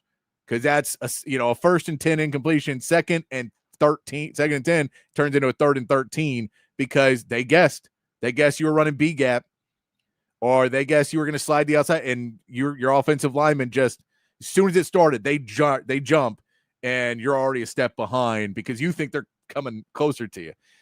So I think those are the steps for this offensive line. They know what's coming. They've been practicing for it all week long, for sure. My favorite comment of the day so far. Clearly, Texas's issues this season are still because of Hair the dog. If you want to know why Miami started the season so slowly, I mean, yeah. There's only one answer, right? There's really only one answer. Really only one answer from what we learned. But yeah, so there kind of gives you the recap of UTEP and what they want to do. But let's get into a little Texas before we take our first break. We'll kind of get to our MVPs and X factors here, Matt. Who would you like as the offensive MVP for Texas in this game? So I've been thinking about this all week, actually. And the one that I'm going to give you two. And one of them is going to be the one that I think is actually going to be the MVP. And one is the one that I hope is the MVP. All right. Okay. I think the actual MVP of this game is going to be CJ Baxter. I think he's going to be able to run all over this defense. And if he gets into the secondary with a one-on-one with a safety, that safety he's going to hurt. So I think CJ gets his first 100-yard game this season tomorrow. The one that I hope is the MVP is Ryan Wingo. Yeah. I want to see him and Arch have a good connection and get a couple of explosive plays in there, maybe a touchdown, and really kind of shake off that, I don't want to call it insecurity, but shake off that kind of rusty, I have to push for everything feeling. If he gets a good game under his belt, then I think he's going to end up having a good year. And I hope it's tomorrow. Yeah, I'm with you. Ryan Wingo is the guy, you have to get him started because CJ Baxter is a guy that, I think is the safer bet. But you have to kind of force the ball to Ryan Wingo. You have to get him, in sweeps or whatever else. We saw last night, Matthew Golden, missed a couple passes. One was interception. One was just a little overthrown. But they're like, we have to get him in the offense. So they run a sweep for him. Like, you're just going to have to try and do something to be like, we got to get Ryan Wingo going. And then, knowing that you're going to be trying to do short passes and quick passes because of this defense, easily enough, you can try and do that this week. They keep working on it with him and Arch. I think Arch improves another week of mechanics and everything else. So I'm going to go with Ryan Wingo on that one too. Defensive MVP for yourself, Matt. I'm going to go out on a limb here. All right. Colin Simmons gets multiple sacks in this game. He All figures right. it out. He pressures Malachi Nelson, and he is the MVP. That is my pick. Okay, I like that. I like that one a lot. I'm going to go ahead, and I'm going to say Anthony Hill is the dude this week. Anthony Hill comes back in this game and is just in the middle of the field, wreaking havoc, coming up and pressuring Malachi, but just not like his being able to be movable is going to make Malachi Nelson's life hell. Because if he drops back, now he's playing in the second, now you're screwed. And if he rushes you, you're screwed. And so without a run game that we think is going to be really prevalent, I think Anthony Hill can be moved around as more of a chess piece for Malachi. And I think that is going to be the guy who just, maybe not even stats-wise, but just consistently is in Malachi Nelson's nightmares. I like Anthony Hill on that I like one. that. All right, what do you go offensive X factor? The guy who you think could be a presence to surprise some people or maybe make a big difference in this game? I'm going to go with Dalen McCutcheon. He's going to that. get a big opportunity this week with DeAndre Moore likely not playing. I don't know if he's been officially ruled out yet, but I believe that he is doubtful to play in this game in concussion protocol. And I think Dalen McCutcheon rises to the occasion. He just kind of seems like the kid that's ready for the stage already. I know it's UTEP, but he's never had a start in college football before, obviously. He's a true freshman, and I think he's going to get a lot of opportunities this week. And I think he's going to make some plays. I really do. I like that one a lot. That would be the one I would go with. So I'm going to go with the alternate and maybe take one off the wall here. And I don't know how much he's going to touch the ball early, but I'm going to go with Jarrett Gibson because I think Jarrett Gibson against this UTEP defense is dominant if he doesn't fumble the football. Like the way he hits gaps and the way he makes it so quick and just powers through. And like, he's a guy who can take out Micah Davey in the middle and just keep running for another 15 yards. Like that dude could just go for 20 a pop against this team. Like I just feel he's so good at making that quick decision and going. I don't know if he's going to play enough in the first half to really make that a possibility, but if he does and doesn't fumble the football, this could be set up to be a game where a guy like Jarrett Gibson goes. Now, Christian Clark could be that guy too. I just can't give it to Christian Clark because he danced so much last week, and you can't dance against this UTEP team. Like, they're not great, but if you sit in the backfield, they will hit you in the backfield. So you got to go. So I'd love it if it's Christian Clark too, but I'll go with Jarrett Gibson as somebody that could be an X factor in just running the ball and maybe in the second half too, just being a dude who runs the ball. He's like 120 all in the second half. You know what I mean? Just like, just the game's over and Jarrett Gibson's just running the football over and over again because they're like, we just need to get him reps where he doesn't fumble. Yeah. We just need to get him reps where he doesn't fumble. So I'll give that one to Jarrett Gibson. What do you think about the X factor on defense?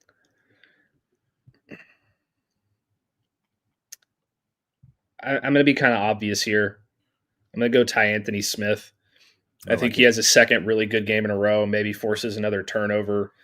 He just seems to be coming on really quick, and he's really hard to keep off the field. So I think that he plays a lot of those snaps that maybe Trey Moore was thought to be playing earlier this season, and Trey Moore gets a little bit more down on the line and rushes the edge a little bit more. And but Ty Anthony Smith has just been so good the first couple of weeks, so I think he's going to have another good one. All right, I like that one. He's been really good. I'll go with another Murad Watson. We know what he can do to disrupt the inside and disrupt a quarterback, disrupt a pocket. I don't feel like you're necessarily going to have to play for the run a ton in this game. You got to do it some, but you're not going to be doing it a ton, especially once you get a lead. You know they're going to want to throw the ball more and more. I think Murad Watson's going to be able to push that line up, kill a pocket a few times. and make some big plays. But I think this could be week 3, another step out that we've seen him kind of growing. I think he's going to be a really good player. And if he's able to get that pressure up the middle in this game, again, Malachi Nelson stands no chance. If the pocket's disappearing and he has to move, that's how you get him out of it. So I think he could have a big game. Yeah, I really like that one. That's a good one. I'm going to give you one more X factor on the defensive side of the ball. Let's do it. Kobe Black. All right, I like it. I think that he got tested last week and performed pretty well. And, I think he's going to get a few more opportunities this week and maybe get an interception here, because I don't think they're going to try to throw the ball Malik Muhammad's way. So I think he and Jalen Gilbo both have good games, but I think especially as the game goes on, he's going to get more and more opportunities and he's going to do something big with it. I like it. I like that because, Kobe Black's another one of those guys you want to see step up in this game and just get more confidence. Like, that's kind of the thing in the secondary. They're really good, but they're not being aggressive enough right now. And I think the confidence maybe will help them be more aggressive. We saw two easy interceptions last week. One was made off a bounce, where it should have probably made the first time, and the second one was missed. Like those, just being ready to make an interception, I think you need to be a little bit more aggressive in that sense. So we'll see that. Like Joe says, a low penalty game on both sides of the ball with an efficient offense and Arch sitting out most of the second half would be my ideal. I'm with you. That would be, again, we talked about it. Arch will play to start the third quarter because Quinn always played to start the third quarter in these games. The question is, can he have 2 good drives in a row? If he has 2 good drives, they get points on 2 straight drives, then Arch maybe comes out. They try and get in KJ Lacey or try and get in Trey Owens because Caldwell's going to come in, but you have to pull out Arch sooner to be able to get to that third string, maybe a fourth string. You have to pull him and get more offensive series with backup quarterbacks. So I wouldn't be surprised with that. So you'd like to be up, 42-0 at half, come out, just blow them out of the water. Maybe 35-0 at half, something like that. And then, 42-49, and then go, all right, we're moving on. We don't need to play you anymore. Let's not get anybody hurt. I think is really the key that you go there. And the penalties, we all know. That's it. We'll go to keys to victory. And, again, we did this last week. It's not really the keys to victory. It's what do you want to see? What are you trying to get out of this game? What's a key to a moral victory, a positive outcome at the end? Because we said this last week. Key to victory is being clean. Is clearly the number one key to this game for Texas is, can you clean up some of those penalties? Yeah. First of all, I agree with everything Joe said, except I want to see Arch play the entire third quarter. I just want to get him as many reps as he can over these next couple games. That's just me being a little ticky-tacky, though. I think he just needs to get as much run as he can before getting the SEC play. But, I think the keys are pretty quick, or pretty quick, pretty clear. You want to lower the penalties, and you want to continue to force turnovers, and you want to see Arch complete passes at a high rate, and you don't want to see the drops from the receivers. Like, just an overall clean game. I think that if they do that, then they have the potential to win this game 56-0. Yeah. If they do have the some penalties and a turnover and some ugly stuff, they're still going to win and win comfortably, but it'll be not exactly what you want to see. So no, it'll be a week where we come back and on Monday are not happy. We're like we're content, but we're not happy because this is now a systemic problem and not a 1 week. Okay, you played Ohio State. I get young team against Ohio State. Sure, week 2. You made some mistakes on the rebound. Now can we clean that up? And that's what I want to be happy with it. What else do you want to see? What other keys do you want to see for Texas? Running the football a lot better, for one. I want to see some big chunk plays in the run game. I want to see the offensive line clean things up in terms of the gaps and the penetrations that San Jose State was able to get on them. I think that I don't even want to bring Arch up in this conversation because everybody already knows what they want to see from Arch. So those 2 things specifically for me are the 2 things that I want to see most on offense. And on defense, I think it's probably, again, kind of obvious, but getting some sacks. I want to see some, I want to see 4 or 5 sacks in this game from Texas. I want Colin Simmons to get a couple of those. I'd like to see Trey Moore get one of those. Something like that. And yeah, I agree, Joe. I want it to be a balanced attack as well on offense. Not just Arch throwing for 400 yards and 5 touchdowns. Although I would like to see that. I want to see Arch throwing for 275 and a few scores, and the running backs getting like 150, 175 and a couple scores, like very balanced, explosive attack offensively. Yeah, I'm with you. I think I go with getting Ryan Wingo involved. Like, I just want to see it happen. I just want to see that click for one game, and then we can not worry about it anymore. So I'd love to see that happen. And I want to see this offensive line play up to what they did against Ohio State. I don't need you to be great. I need you to be better than you were last week, though, because you really weren't. That was an offensive line that worries me going into SEC play. I want to see you be able to, go up against an offensive line that has a different skill set and is something different. I want to see them, get 2 hands on the chest, not get penalties, not false starts. You want to see them open up lanes for big runs as opposed to not really letting the run game get fully started and then also costing you a bunch of yards and penalties. Those 2 things, you're a net negative right now for us, guys. So we're going to need you to pick that one back up for us a little bit. So the offensive line play is really a big piece of watching. Sark mentioned it. They're in practice, have been scrimmaging and working against moving defensive lines and having guys jump around and trying to get them a little bit more sure of what they're going to be doing in protections. But I think those are the 2 main pieces on offense. And on defense, again, you want to get the sacks for sure. And it's like, but this defense is done well enough that you're like, you want to get the sacks. You saw the turnovers. You want to keep those turnovers up. And I'll say that into, I want what I said a little bit earlier, I want this secondary to be a little bit more aggressive. That doesn't mean give stuff up, but I want them to feel like they're a little bit more aggressive. And this is, it's when you see there's great defensive players who shut guys down. They don't throw the ball Manny Muhammad's way, so he hasn't really had a lot of shots.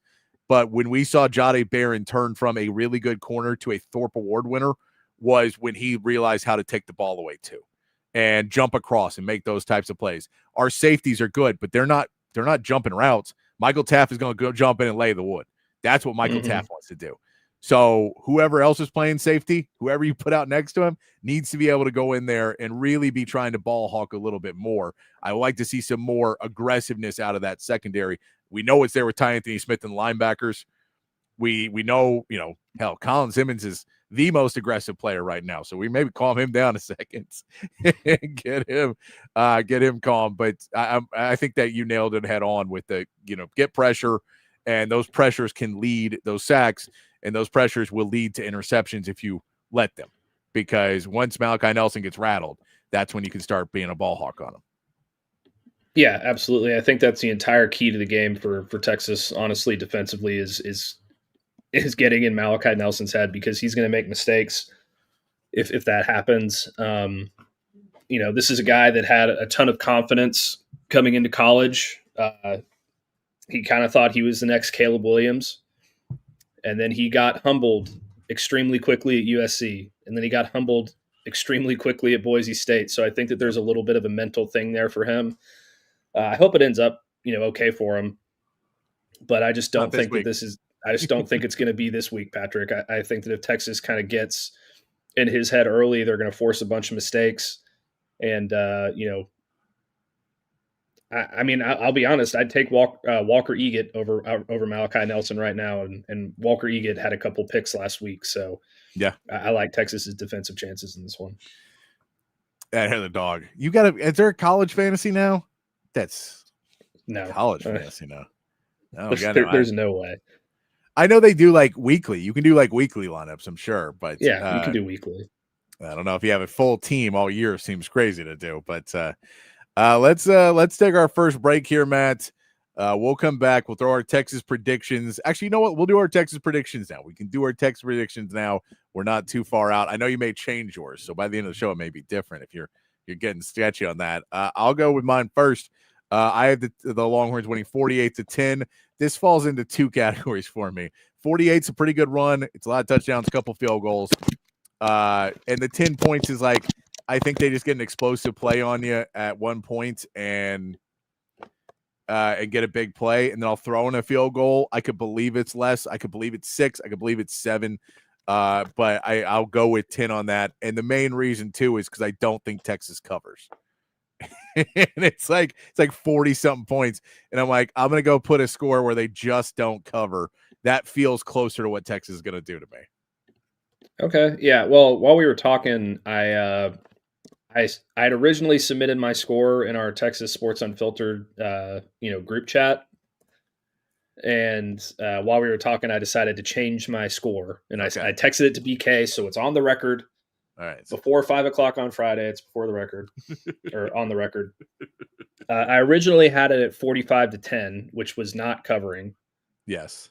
Because it's what, 41.5? Is that the spread? It's 40. It's somewhere around 40 because it'll jump up and down there. I mean, at that point, you're playing money at that point. Yeah. I changed my score to 48-3. Okay. Texas, so they do because they do cover. I hate covering big, trying to, pick a big spread like that. But the more and more I think about it, I just don't think this UTEP team is going to be able to score on them. And I think they're going to make mistakes. And I think Texas might have a defensive touchdown in there. And maybe even a special teams touchdown. I don't know. But I got 48-3. All right. I like it. Here the dog. Is it like only Power 4? Do you get like a 50-man roster? I don't know how college football fantasy seems like the waiver wire would be insane every week. Like just complete insanity every week. There's way too many players is the problem. Too many players. And then you're like, well, I'll take this guy because he's playing an FCS school. Somebody's going to pick up this guy because he'll be really good. Like I just don't, unless it's like only Power 4s and it's only Power 4s playing other Power 4s. Then other than that, it seems awkward to do fantasy football in college. I'm going to need some details here. Yeah. It is not answer my question, Hair the Dog. I asked you like 6 broad. questions in there. It's very broad. We're going to need all the information. Type it all out while we're in the break. Keep it in there while we're in a break. We will get back. And Matt's Bourbon Banter coming up after the break. We will also get into talking a little bit about the game last night. I know Hair the Dog loves that because it does mean a little Jerry Jones talk at the end of that because there was some thank you, Jerry chants happening in Green Bay, and Jerry Jones has already responded to the thank you, Jerry chants, so we can get into that. We do have to make our picks for the weekend. I am still awful at it. So we'll make some picks, talk about the Cowboys game as well, and get into whatever you guys want to talk about here on Open Gym, here on Texas Sports Unfiltered. In Covert with my wife, Hayden. Welcome to Covert BK. Our newest location in the gorgeous Hill Country includes Buick, GMC, Cadillac, Chrysler, Dodge, Jeep, and Ram, and hundreds of pre-owned and certified vehicles for you to choose from. We have 3 service departments that are ready to take care of your car, truck, or SUV with 86 service bays to accommodate any repair and get you in and out quickly. Come visit us today to select the vehicle you've been dreaming about. Covert, born and raised in Austin. Hi, this is Tom McKay, owner of Audiovisual Consultations, and we'd like to take a moment to thank all of our clients for making the last 37 years both fun and fruitful. If you haven't yet, I'd like to invite you to give us a try for all your home electronics needs. There's no need to leave your home to find great pricing and incomparable service. No traffic, inexperienced sales geeks, or pushy showroom tactics. We come to you. So just relax, hug your kids, and smile. We handle all the work. Just give us a call at 255-8678 or online at avconsultations.com. Say hello to Jason and the gang over at Relax the Back. They embrace a holistic approach for a healthier lifestyle based on 35 years, folks, of proven expertise, and my back couldn't be happier. Their motto is live wellness, and folks, they can transform your routine, your daily routine, into something very, very special if you have back pain.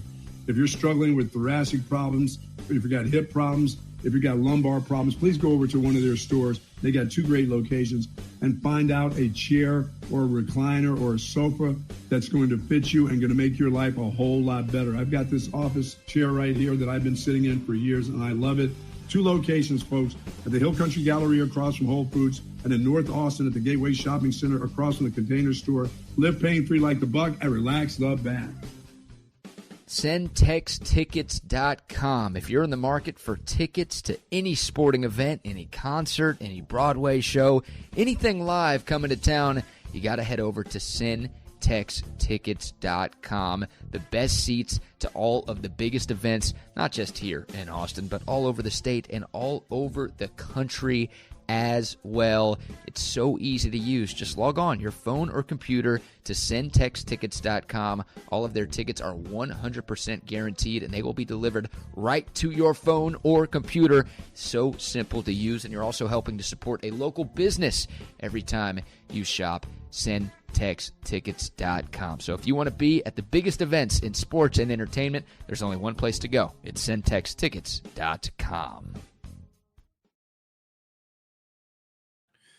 Back here on Open Gym here on Texas Sports Unfiltered. Myself, Patrick Davis, alongside Matt Galatzan of Texas Longhorns on SI. And, of course, you, the third member of Open Gym. Text line's open, 512-222-9328. And the chat on Facebook, Twitch, X, and on YouTube. Hair the Dog says that the waiver wire is insane. I can't even imagine. Yeah, like, where do you even play it?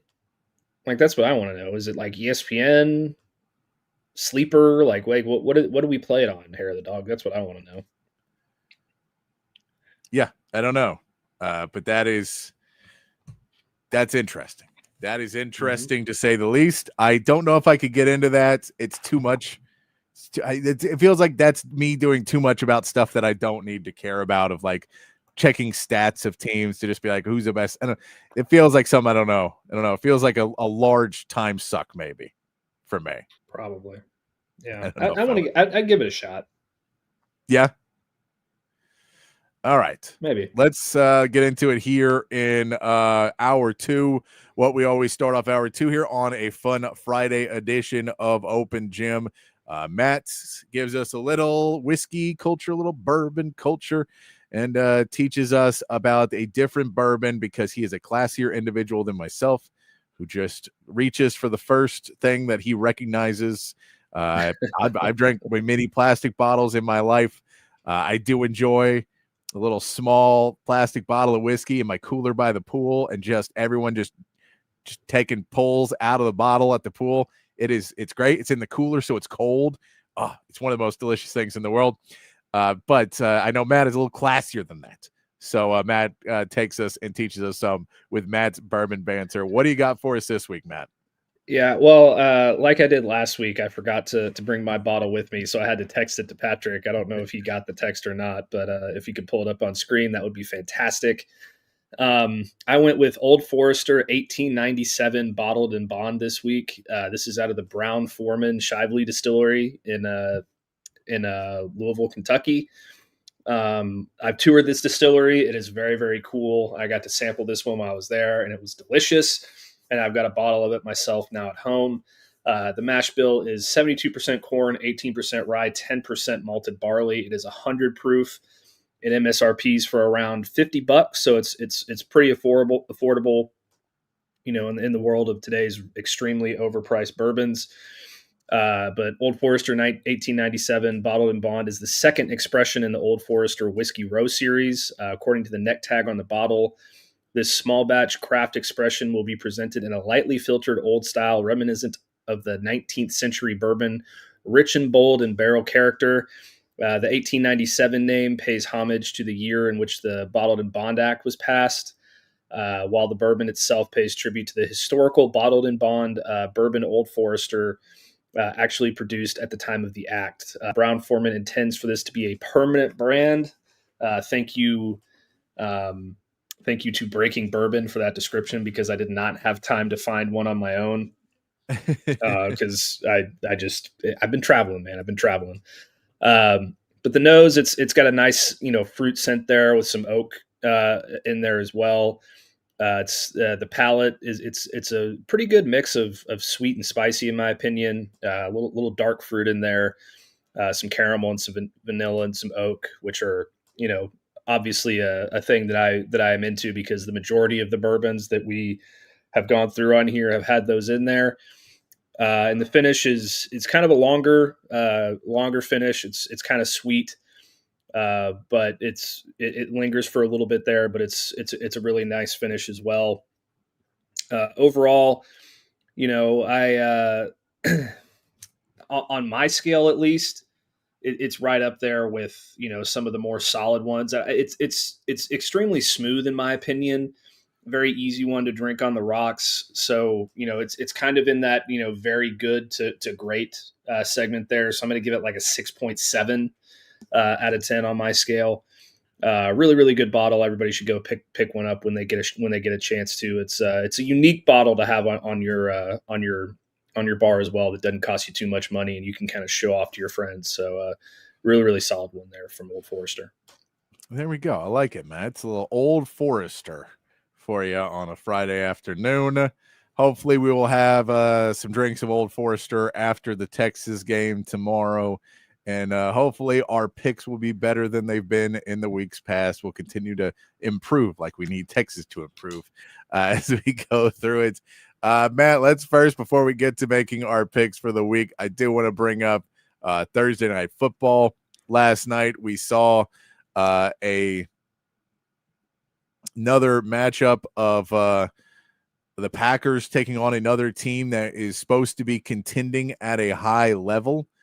And they are taking on they took on the Commanders, won 27-18. It wasn't that close. Commanders get a kind of garbage score there at the end. I have Jaden Daniels in both my fantasy leagues for NFL fantasy. So I really needed that. I also had Debo in one. So it was a really great trash touchdown for me. Was a big fan of that one.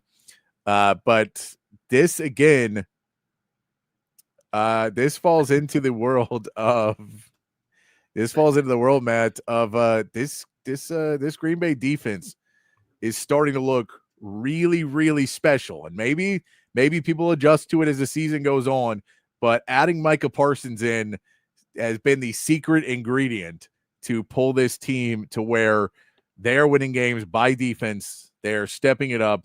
Micah Parsons said it after the game. You can see two teams shooting it out and you score 40-something points and still lose. But if you hold the team to 20, you're going to win most games. And it's true. They got to be able to keep doing that all season long. But this defense is legit. And if they keep getting the ball back to the offense, it's not elite yet. You also get the injury. Jaden Reed, who's playing with a broken foot, ends up breaking his collarbone in the game. So he will be out for a while. They should be getting Christian Watson back at some point here in the next few weeks to alleviate that a little bit. But he was a really good player. He's just kind of fragile. Matthew Golden, that connection still hasn't existed yet, but that one will grow as well. Romeo Dobbs is looking good for them. He's getting the ball to the tight ends a lot. So a lot to like on this Green Bay team. And, it was kind of looking at Green Bay and go, I think they're going to, be better as a season. I didn't expect this defense to be that good. I know Micah Parsons is a really good player, but I mean, like Dallas's defense never looked this good. Dallas's defense has looked pretty bad, in fact, over the last few years for the most part. Yeah, I mean, it's crazy to think that if you add arguably the best pass rusher in the NFL to your football team, that your defense is going to take a big step forward. But they're doing it in a lot of different ways too. It's not just Micah Parsons. They had 4 total sacks in the game. Barron Sorrell got half a sack last night, which was good to see. It. Yeah, that was fun. Carl Brooks got half a sack. Edgerrin Cooper got half a sack, and Devontae Wyatt had the other sack. They also had 3 tackles for loss as well. So they were getting into the backfield pretty consistently. Edgerrin Cooper is one of those linebackers that is really one of the better up and coming young middle linebackers in the NFL. I really like him a lot. He's been really good for them so far. And, they they stuffed him in the run game too. Only 51 yards on 19 carries, which was kind of wild. Austin Eckler looks like he's torn his Achilles. I believe that was the fear there. So that's not something that you really want to see ever. It's unfortunate for him. I was surprised that Ja'Cory Krosky-Merritt only had 4 carries in the game. He's kind of an explosive guy. They didn't get him involved in the pass game either, really. So, but hey, I'm telling you, Green Bay's a Super Bowl contender. They're going to do it with defense and just, good, solid offense. Nothing necessarily explosive there, but just a really solid, efficient offense. I mean, because that was the part. It's like the pass rush is great, and Micah Parsons helps out in that. It's the fact that they can completely shut down the run. And, I get Austin Eckler's not a great runner. He ran the ball 8 times. They tried to get the ball to Bill Jacory Krosky Merritt, but Bill, he can't really. He gets 4.3 yards per carry, so he's better, but still not anything explosive coming out of him. And the biggest is to be able to stop the run, get a pass rush, and also never let Jaden Daniels get free. Mm-hmm. Like, that was kind of the biggest piece, is they were downfield playing good in just man coverage and then let a linebacker spy him, and they spied him great. They never let him really get out of the way. I remember watching the Texans game last week, and I saw the worst QB spy I've ever seen in my life. There's a quarterback sitting, watching C.J. Stroud, and C.J. Stroud creeps to the outside, and then he bolts to the sideline and just runs right past the guy. And you're like, that was your one job. was to make sure this quarterback, and you just broke so late on it. But they played it so well that this was, I mean, when you hold Jaden Daniels to 17 yards on 7 carries, like, that to me kind of takes away such a part of it. Because the passing game was not good either, but you're supposed to allow one or the other kind of on most of these teams. That defense looks really, really good. And when we talk about the Cowboys not being that good, the Cowboys never had the other part of it down. So they had the pass rush at times. They never got the run-stopping linebacker play, can play man in coverage and not allow blown, plays over the top. They just never had the rest of that stuff. And Green Bay seems to have it down. Then they add in a pass rusher to make that pass rush elite now. And, man, they are a problem.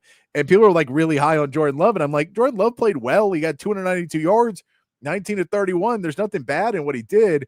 The issue becomes, if you just keep getting the ball over and over again, and you're getting 3 and outs, and you're not left, like, you're going to get a rhythm, and you're going to have a chance to get points, and that's what they do.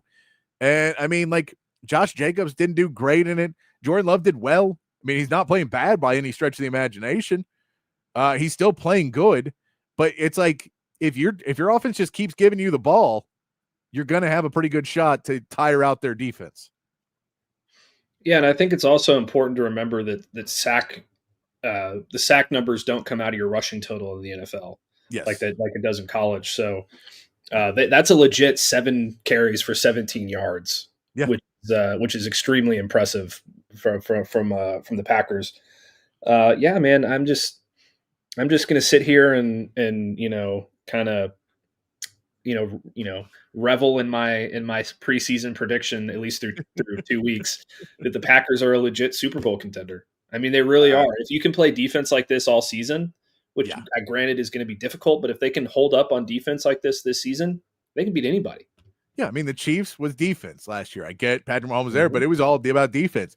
The Eagles, defense, right? And then we ran the ball, played ball control and did that, but you didn't have to have a great offense. I mean, it was good. It's good, but it's about the defense. And so Green Bay really making it come through these first couple of weeks.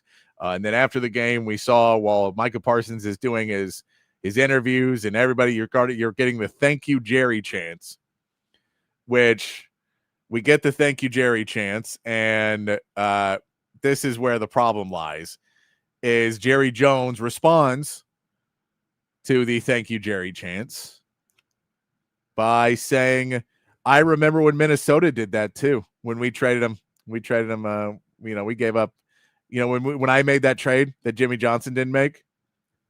Remember when I made the Herschel Walker trade? Remember? And then I think Minnesota was so happy. And I was like, I don't know if they ever chanted thank you, Jerry, because first of all, you didn't make the trade. Second of all, I think you got 5 players and 6 picks, and then like 5 of those players, or at least 2 or 3 of those players turned into more picks. So you got like 10 or 11 picks out of the trade. It is. You got 10 or 11 picks for that trade. And now you're going to go, well, we got 2 late first. So it's the same thing. And we also traded Herschel Walker, Herschel Walker was really good. So Herschel Walker had a really, really good season. One really, really good season for the Cowboys. Before that, he was sharing carries with Tony Dorsett. He had one really, really good season. Then he went to Minnesota, and he was good. He wasn't, necessarily game-changing good because it didn't get him over the hump at all. And then, the rest of his career he was kind of an explosive player, but not necessarily the most reliable. He had maybe one more 1,000-yard season in there. I don't think that's going to be the case for Micah Parsons in this. And again, you got like 10 or 11 picks in that trade. And you got 2 first and a player. Ooh, Kenny Clark seems like he's going to be good. It's not the same haul you got. So you can't compare it to the other trade because you didn't pull in this massive haul. You only got 2 firsts for it, which is, it's good, but you should have gotten much more. There were teams that were going to offer him more, apparently. This is just the continued delusion of Jerry Jones trying to make, trying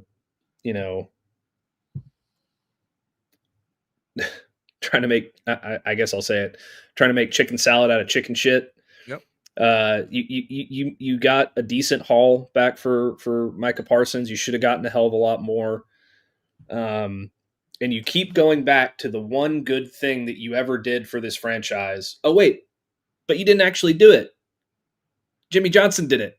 Okay. No, you keep going back to the one good thing you did for this franchise. Hire Jimmy Johnson. Well, yes, but that's like, that 25 years ago, 30 years ago. Yeah. I mean, that's so long ago. And like, that's like Mark Cuban taking credit for drafting Luka Doncic. Like, he didn't have anything to do with it. No, he was the owner.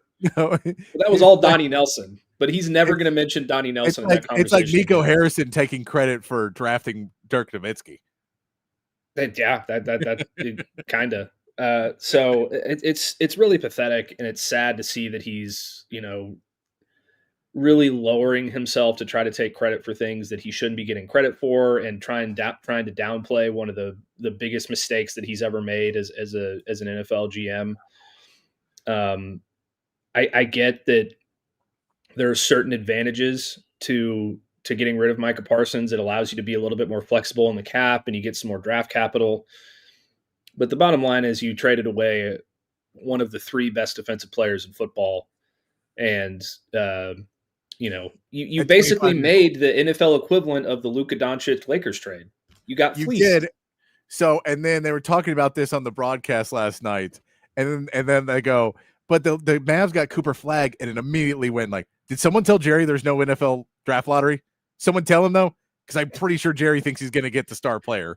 Yes, but that's also a terrible argument because there was absolutely nothing that Nico Harrison did to earn Cooper Flagg. No, I get that, but I think Jerry Jones could believe in his head. He's like, well, they made a trade and they got the number 1 pick, so we'll make a trade and we'll get the number 1 pick.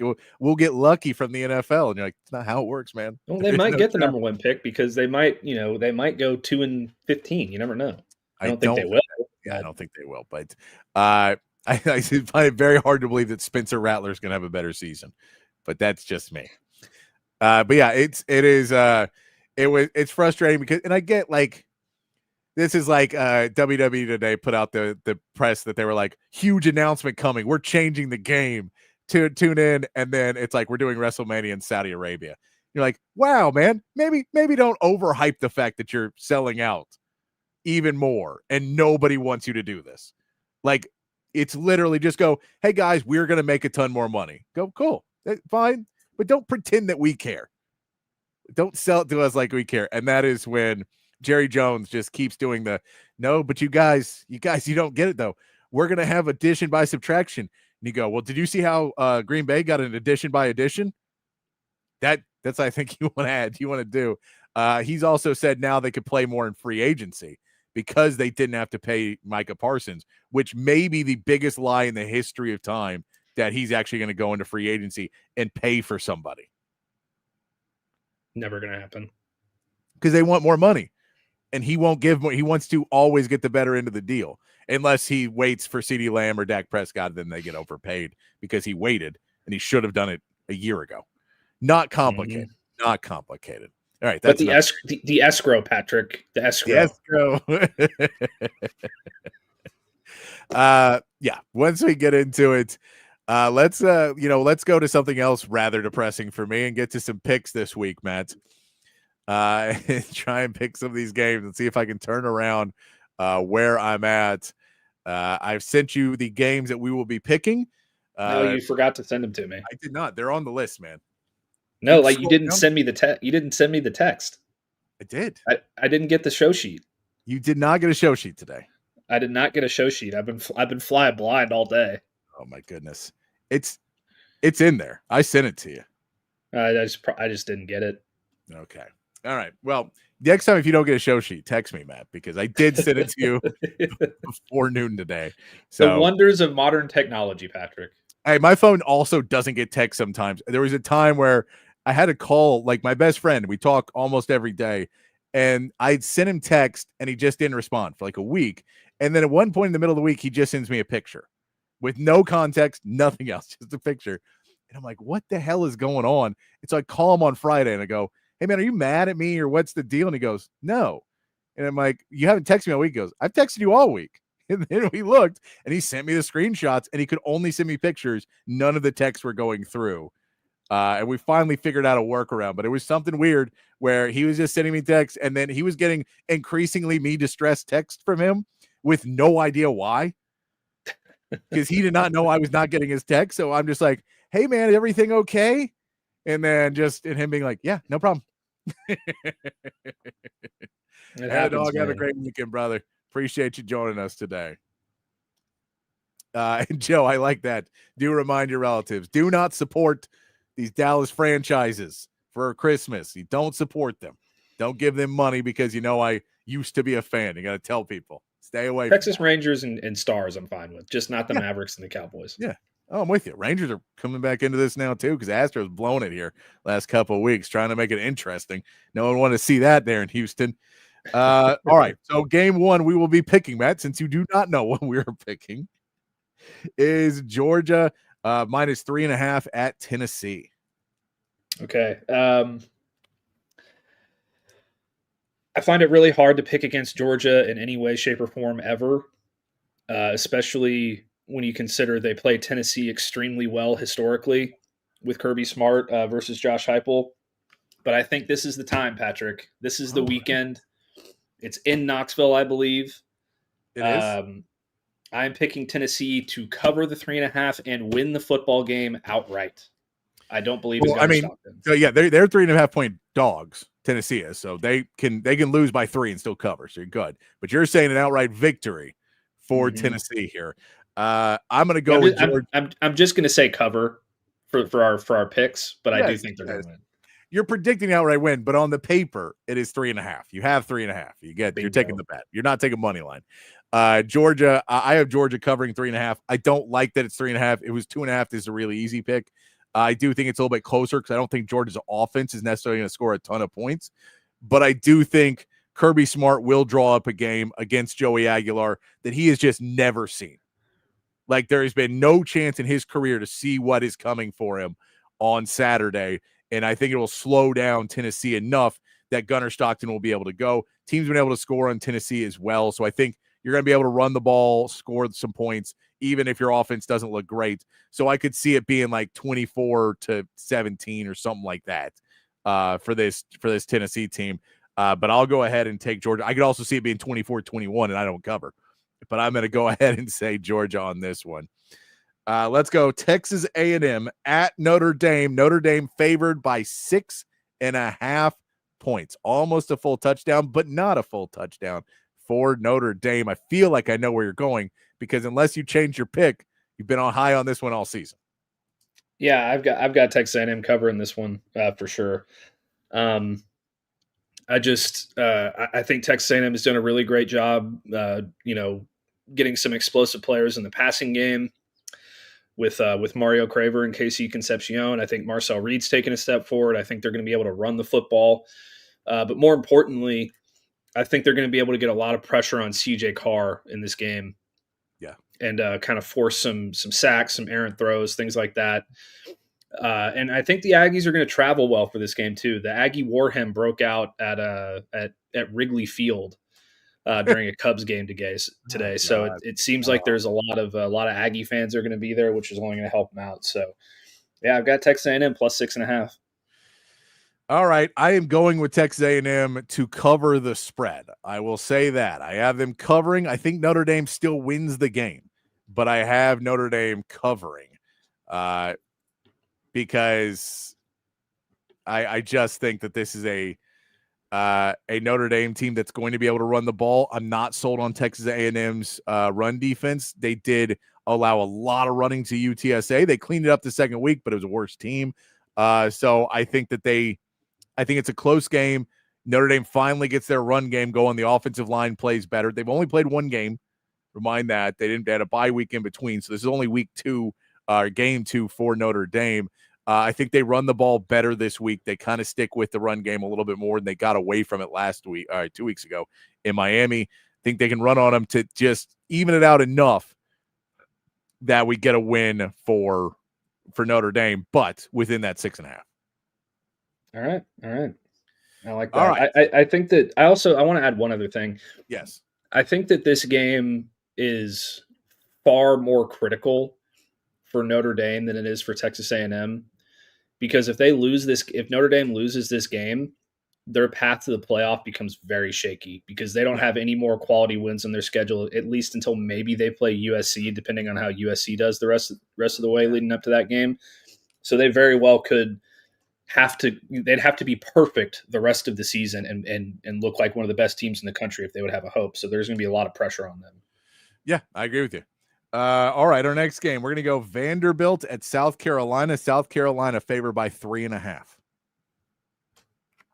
I hate that it's 3.5. I know these ones. You're like, if it was 2.5, it's so easy. Yeah, I'm going to take South Carolina. I don't believe in Vanderbilt. I won't believe in Vanderbilt ever until they put together multiple 10-win seasons and get multiple big-time wins under their belt. So I'm going to take Lenore Sellers over Diego Pavia. I'm with you on that one, man. I think size wins in this one. They're kind of similar teams in a lot of aspects, but the reality is South Carolina is a bigger, stronger, faster team. They just have those players on the team. So Vanderbilt's going to come out. I mean, I'm taking Lenore Sellers over Diego Pavia in this situation. Sellers has been pretty good the first couple weeks, not electric, but pretty good. I think he can continue that. He hasn't had turnovers. That's kind of your biggest point for a guy like Lenore Sellers. So I'd prefer it to be 2.5 too, but I'm going to go ahead and take South Carolina to end kind of the fun of Vanderbilt early in this season and maybe bring it back to earth. But if Vanderbilt wins this, then this becomes a real season for Vanderbilt because they're starting off 3-0. And now Diego Pavia and all that magic and all the money they spent, that it's probably not a ton of money, but it's more than they've ever spent on football, all of those pieces. So it'd be an interesting one for South Carolina, but I have South Carolina going in this one. Next game, staying with college on this one. We're doing 4 college, and then I've got one NFL game and then a bonus NFL game. Clemson minus 2.5 at Georgia Tech. Clemson only favored 2.5. How the mighty have fallen, at least in the eyes of the bookies, because that is a game that you probably week 1, that line is probably closer to 10. And I know Georgia Tech's been playing well, but you're getting closer to 10 on a week 1, and now Clemson loses week 1, struggles week 2. Where do you go? Clemson minus 2.5 at Georgia Tech. This is another really tough one. I'm going to go with Clemson. Okay. I don't know what Georgia Tech can do outside of running the ball with Haynes King against a Georgia defense. I mean, a Clemson defense. So I'm going to take Clemson minus 2.5. I don't feel great about it, but I've got them. So I'm with you. I have Clemson in this one as well. And this is Clemson. Their biggest issue they have had is they have had no running offense whatsoever. They have not been able to move the football on the ground. It makes a much harder world for Cade Klubnik now because now it's a really one-dimensional team. Georgia Tech, though, allowed 146 yards to Colorado week 1. So not necessarily great on the ground there. I think it was like 6.3 yards per carry. They play Gardner-Webb week 2. They allow 117 yards on the ground to Gardner-Webb. Then you look and realize they sacked the quarterback a bunch of times. They really allowed 153 yards to Gardner-Webb. And so when you take out the quarterback sacks, it's 3.7 yards per carry, which isn't great, but it's way better than Gardner-Webb should be against your team. And so I think this is the week that Clemson finally gets a run game going, hence getting a win. Because once they can run the football, everything clicks into being a little bit better. So I don't know if they run the ball great, but they'll probably run the ball for 80 or 90 yards, which is better than they've been doing. So I will give it to Clemson because looking at the running numbers that Georgia Tech has allowed, I think they played well, but you can't allow the run against a team that can't run. Yeah. I like that. All right. NFL rematch of the Super Bowl. Eagles -1.5 at Kansas City Chiefs. I'm going Eagles. I just don't believe in this Kansas City team right now. They could not stop Justin Herbert and the Chargers offense. I just think I also think that A.J. Brown is going to have a big bounce back game after his one catch last week against Dallas. I just think he's due, and it's going to be close, but obviously 1.5 isn't a big deal. So I'm going to take the Eagles. So everything is telling me the Eagles should win this game, right? That the injuries, Xavier Worthy is back practicing, but he's still doubtful, dealing with that dislocated shoulder. So the thought is that you're still going to be without him, out with Rashee Rice still out as well. So you're like, maybe there's not the wide receivers to get it going. You just don't expect this offense to be able to get it done. And yet Patrick Mahomes has never started 0-2. Never. And I'm going to go with the history here. I'm going to say that last week was somewhat of a misnomer for this defense for the Chiefs, that the Chiefs prepared for a run-heavy Chargers that we all thought the Chargers were going to have, and they were not ready for a pass-happy Justin Herbert and a run-happy, and just everything Herbert did. I don't think they prepared correctly. I don't think they had the right game plan for that game. So I'm going to say that the Chiefs fixed their defense a little bit more against the Eagles. We saw Dallas hold this Eagles team to pretty well. Now, part of that was the weather delay, so we'll say that. But Saquon Barkley didn't look electric in week 1. So if you're able to hold Saquon Barkley, now it becomes a different game. I think it's very, very close. But I will go with the Chiefs solely on the fact that I think I'm wrong, but it's Patrick Mahomes. And every time I think that Patrick Mahomes is definitely going to lose, he wins. So I will make the pick solely on that. But streaks are meant to be broken, Patrick. They are. I think the Eagles are going to win, but I'm going to pick the Chiefs because I'm wrong so much. I'm going to try and fade myself on this one, and we're going to see how it goes. Bonus pick for you here, Matt. Buccaneers at the Texans -2.5. Texans are -2.5 in this at Houston. Monday Night Football, by the way. Why'd you have to do this one? Because there's not a lot of close games in the NFL this week.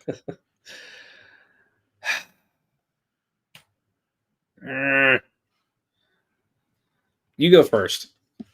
Oh, well, I'm going with the Texans. I think they figure out some stuff after week 1. They were in that game. As bad as the offense looked at points, they also looked like there was some hope. I think, Brian Cayley gets another week of coaching now. Maybe they look a little bit better. Again, this is a toss-up game. The Buccaneers are really good. Like, they do a lot of things well. Liam Cohen is now gone. That didn't look like it hurt him at all last week. And Baker Mayfield. And Baker Mayfield did say he hates Monday Night Football games. He hates night games because he's like, it's like all week I do prep, and then by the time it's like Sunday and now we're not even playing, it's like I don't want to watch any more film on this team. I don't want to do any more. And then it's like I gotta wait all damn day to play. So I want to play Sunday at noon and get it over with. But I'm gonna go the Texans on this one, but that's a little bit of a homer pick. You know what? I'm going to go with the Texans as well. I didn't like the way that Tampa Bay rushed the ball in their first game. Baker Mayfield was their leading rusher. Bucky Irving only had 37 yards on 14 carries in that game. Baker Mayfield was also 17 of 32. He did have 3 touchdown passes, but the accuracy wasn't necessarily there. And I really like the Texans secondary. So I'm going to take the Texans on this one. All right. I like it. There are our picks for this week. There's some other noteworthy games happening, though. So why don't we talk about those a little bit, because we still got a little bit of time left in the show. And why don't we get into a little bit of some of the upset alerts? These are upset alert teams for the game. The first one I'm going to give you, Miami versus South Florida. Look, I get that the line on this is pretty large, that Miami has looked good. The line is 17.5 in this game. But South Florida is one. South Florida beat Boise State. South Florida beat Florida. Can they beat a Miami team? We don't know how good Notre Dame really is, so we don't know how much that victory really means. Is it like LSU beating Clemson and Clemson sucks the next week too, and maybe LSU isn't as great of a team as we thought they were? Or is it that Miami is really going to be a world beater like Florida State? We didn't know what Florida State was going to be, and then they put up a butt whooping the next week. So what do you think right here on this one of a game that is this an upset alert at all, or is this like 17.5 feels good, or is Miami going to make a point? I think this is absolutely upset alert. I think USF's going to cover this game, and I think it's going to be close. I think Miami probably wins, but I think it's a close game. Closer than the experts think, as the great Lee Corso might say. Not so fast, my friend. All right, this one's just for you. Ole Miss versus Arkansas. Upset alert for Ole Miss. You got past your foes, Kentucky. Does the team lighten up a little bit going into Arkansas now, thinking you got through that Kentucky game? Well, we'll just knock off Arkansas. And Arkansas maybe playing a little bit better, maybe a little bit better than people thought. Is there any chance for an upset on this one? Ole Miss versus Arkansas. Let's see what the line is on this one. This one is 6.5. I think it's an upset alert because Ole Miss always, has trouble with Arkansas historically. There's been a couple blowouts here and there, but for the most part, they have a lot of trouble with Arkansas. Austin Simmons is also dealing with a sprained ankle, which I don't like, and he's thrown 4 interceptions already this year with just 3 touchdown passes, all of which came against Georgia State. So I think it's absolutely an upset alert. I'm going to pick Ole Miss in this one, because they're breaking out the icy blue, powder blue unis, the all powder blue, and they're going to be looking good. They're going to be feeling good. They're going to be playing good. And so I've got Ole Miss covering in this one.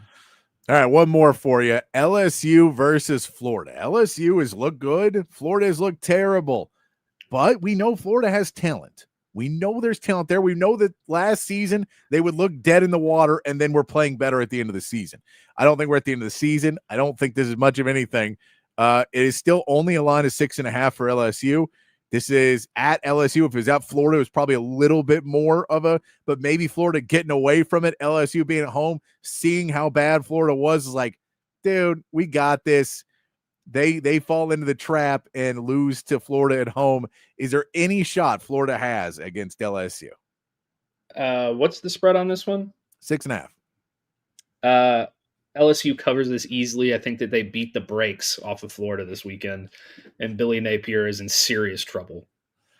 Part of me wants to just bag on Brian Kelly more, but I think it's more apt that they beat Florida by like 45 and then drop another one in 2 weeks. Like, I have to look at their schedule, but like, it's more apt to me that they beat this game and Brian Kelly walks out with his chest out being like, y'all didn't believe in us. We're really the best team. And then just lay an egg in a couple of weeks because they get way too cocky about it. That seems more like Brian Kelly to me than maybe this. You know who LSU plays in 2 weeks, Patrick? Who's that? They're at Ole Miss.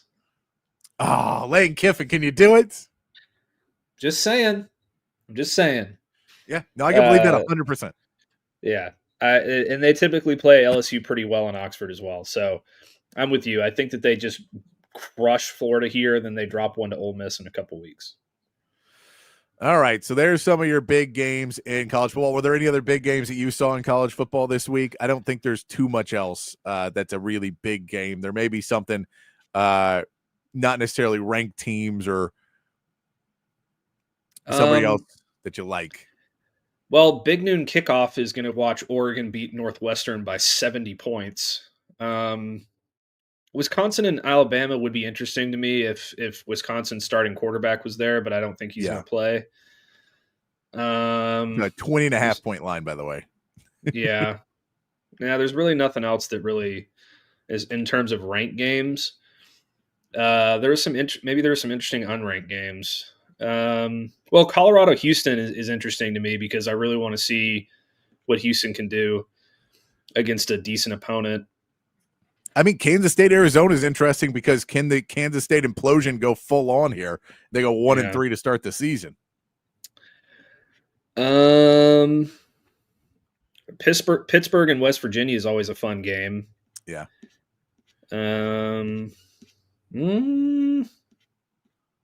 Just kind of flying down the list here.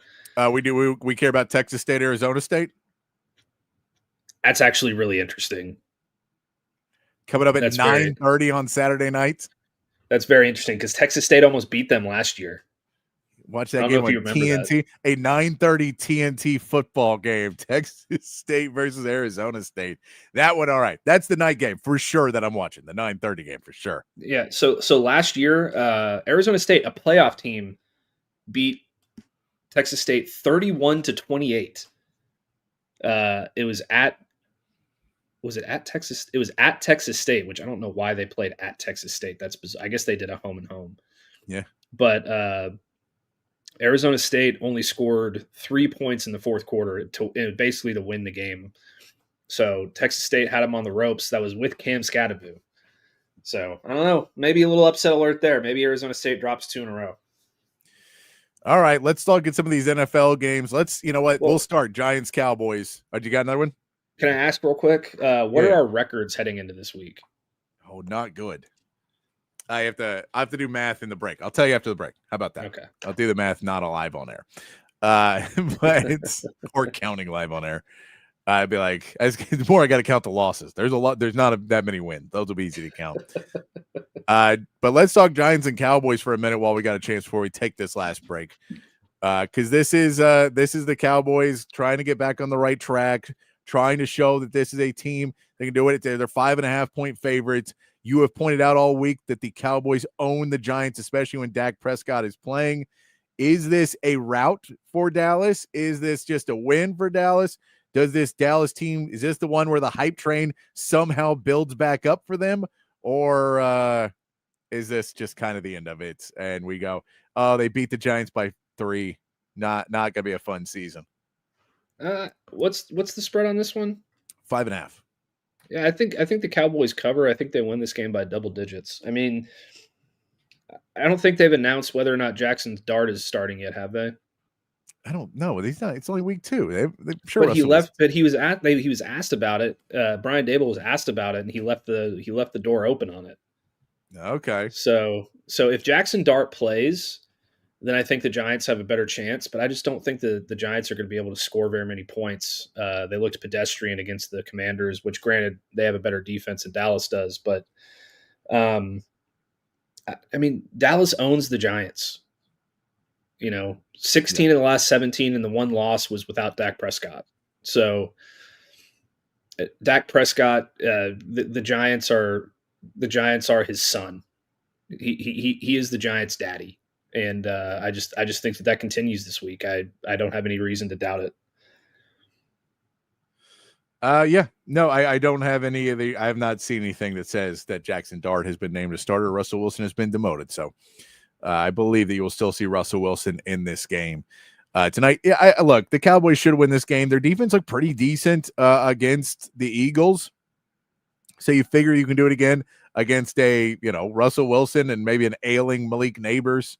This is one of those games of, were you only up for it because it was the Eagles, or are you up for it when you're playing, just a regular game against the Giants? Can you still be up for it? Can the leadership, it just felt like there was so much on that first game of the season, the Micah Parsons trade. Is that energy still there, or was that a 1 week kind of thing? And we see a different team this week playing at Jerry World.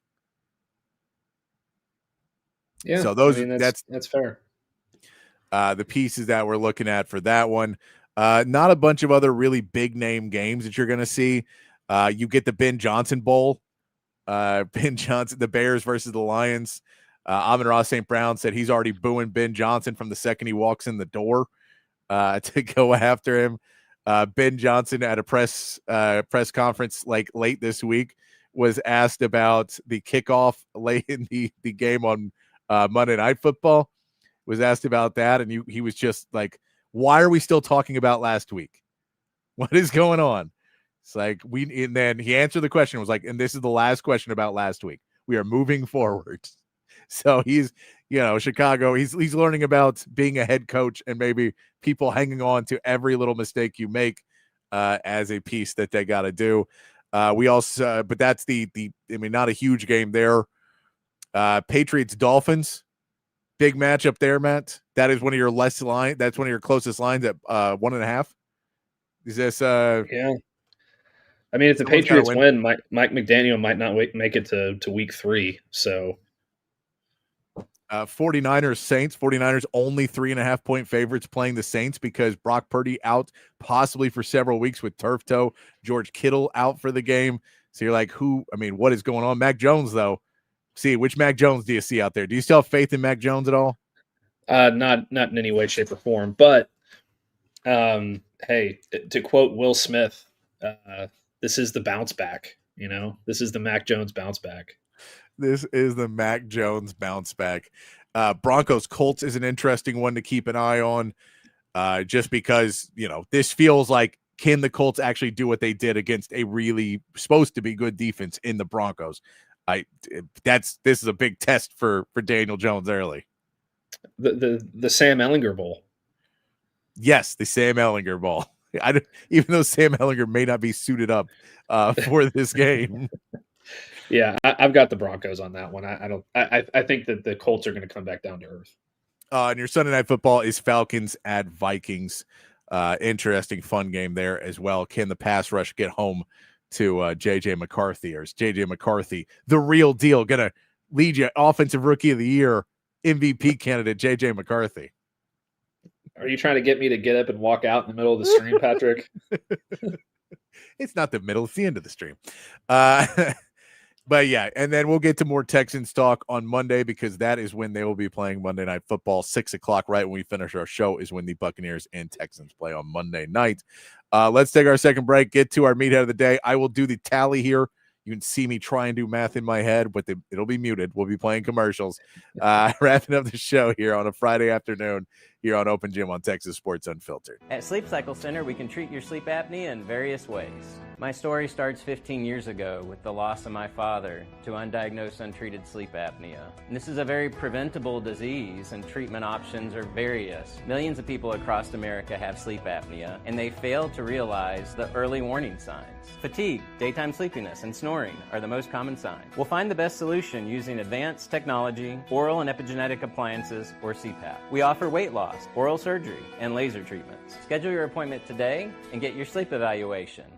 If you're looking to remodel a kitchen, renovate your bathroom, or maybe add some new life to your outdoor space, reach out to our friends at McCall Custom Homes. They are custom home builders and renovators here in Central Texas, and they've been doing it in Central Texas for more than 40 years. It's a father-son team with a ton of experience, and all of that experience is here in the Austin area. So they know what it takes to turn an Austin area home into something truly, truly special. Right now, our friends at McCall Custom Homes are offering free estimates to TSU listeners so they can come out to your place, hear your vision, they can tell you what they can do, and then you can go from there. Don't just take my word for it. Check out their website, McCallCustomHomesATX.com. Look at the gallery of jobs they've done over the last 4 decades. And then when you're ready, again, reach out to them and they will come to you. McCallCustomHomesATX.com, or you can call or text Mike McCall directly at 512-633-9580. It's McCall Custom Homes. We build value into your home. Field goal, end zone, interception. What's up, kid? Just trying to write a new commercial for audiovisual consultations. You know, football season is about to start. Okay, so what have you got so far? Roses are red, violets are blue, football is awesome, our installations are too. Yeah, I don't think you're getting what I want. Okay, how about my football lies over the ocean? My boy. Yeah, I guess I just don't really understand this sport. Like, Think about hockey, a sport played by real men. Fights, no TV timeouts, and no flopping. Yeah, that's why Audiovisual installs systems so that every customer feels like they're right there on the field. People's love for football might be hard to understand, but ABC can tackle any residential or home improvement to get you ready for the big game. Now you're getting it. Ready for the halftime show? What? Hug your kids, laugh with strangers, and make love to whoever the hell you want. Just call us at 255-8678. That's 512-255-8678. Back here on Open Gym, here on Texas Sports Unfiltered, wrapping it up on a Friday afternoon. Myself, Patrick Davis, alongside Matt Galatzan of Texas Longhorns on SI. And, of course, everybody, appreciate you joining us in the chat, joining us on the text line. What's up, Chan, there on the text line. Excited to go up and have some steaks here in a minute with the folks, get some good old steaks and, drink some beers, watch some old music videos. Normally what we do with my parents. My parents are all rock and rollers. My dad was in band back in the day. My dad was a bass player. My mom was a backup singer. So we all thrive in the music. And then we'll usually do that and have some drinks and have a good old time there. But I'll be responsible. Don't worry. I'll try and be very responsible while I'm up there. But a good time up there. My dog loves going up there because my mom eats like half of her steak and then Lou gets the rest of it. So he's a big fan of going up there. Big fan. And they also always buy him a bag of treats too. They're like, every time they buy him a bag and then feed him treats while he's up there and then give me the rest of the bag to take home. Love that. He is a big fan up there. I have tallied it up. You're winning pretty decidedly right now. Okay. I am really bad because I got 2 right week 1, none right week 0. I got 2 right. Week 1 of college football, I got none right. Missed all of them. Then week 2, I only got 1 right there as well. So I have 3-14. Not a good start. Or 3-13, sorry. 3-13. You are 7-9. Okay. So you're not too bad. 7-9. You bounced back big last week, 4-2 last week. So hell yeah. So you have bounced back. We've got 2 different picks this week. So I need both of those different picks to come through for me to make up any ground whatsoever. I'm going to need to hit all of mine this week, try and boost that win total back up as we keep going. But you're doing all right. I am doing horribly right now in my picks. I blame it all on week 1 of college football, not knowing what we were seeing, and just like pick Clemson, Bama, Notre Dame, and Texas. You figure one of those is going to win, right? Yeah, I mean, all of those. I think I went 1-4 that week. So, yeah, because you had LSU. Yeah, you had LSU covering. So that was the one when that week 1 really set me back. And then I haven't done well any other week, but not as bad as that. Let's get to our meathead of the day. TCU coming through with us. I saw several people posting this yesterday. Did you see this? Yeah. The Korean, what's it called? The half-acre Korean corn dog. This is a hot dog and mozzarella cheese combo dipped in ube batter, fried in panko, dusted with ube powder, and drizzled with a sweet and spicy honey. I don't know what's going on in Fort Worth. They've got the snow room. And now we've got this. They've got the snow room, and then they've gotten this thing, which, okay, so it looks like the shape of something that, let's just say it looks like shit. It looks like a log of shit. That's kind of like, and it's like melted cheese and all that other stuff. And so if it just already kind of looks like that. That's not really a corn dog. They're trying to make it look like a corn dog, but they don't use cornbread and corn stuff, so it doesn't necessarily do it right. Plus there's cheese in it, so it's kind of spilling out, and then they put what appears to be a brown sauce on it and then try and dye it purple. So they're trying to be purple because it's TCU, but whoever designed this didn't realize you're gonna have to make it a white sauce or white something so that the purple takes, because purple and brown makes poo. Makes a really bad poo. Yeah. I mean, this looks like a log of shit on a stick. Yeah, in TCU paper.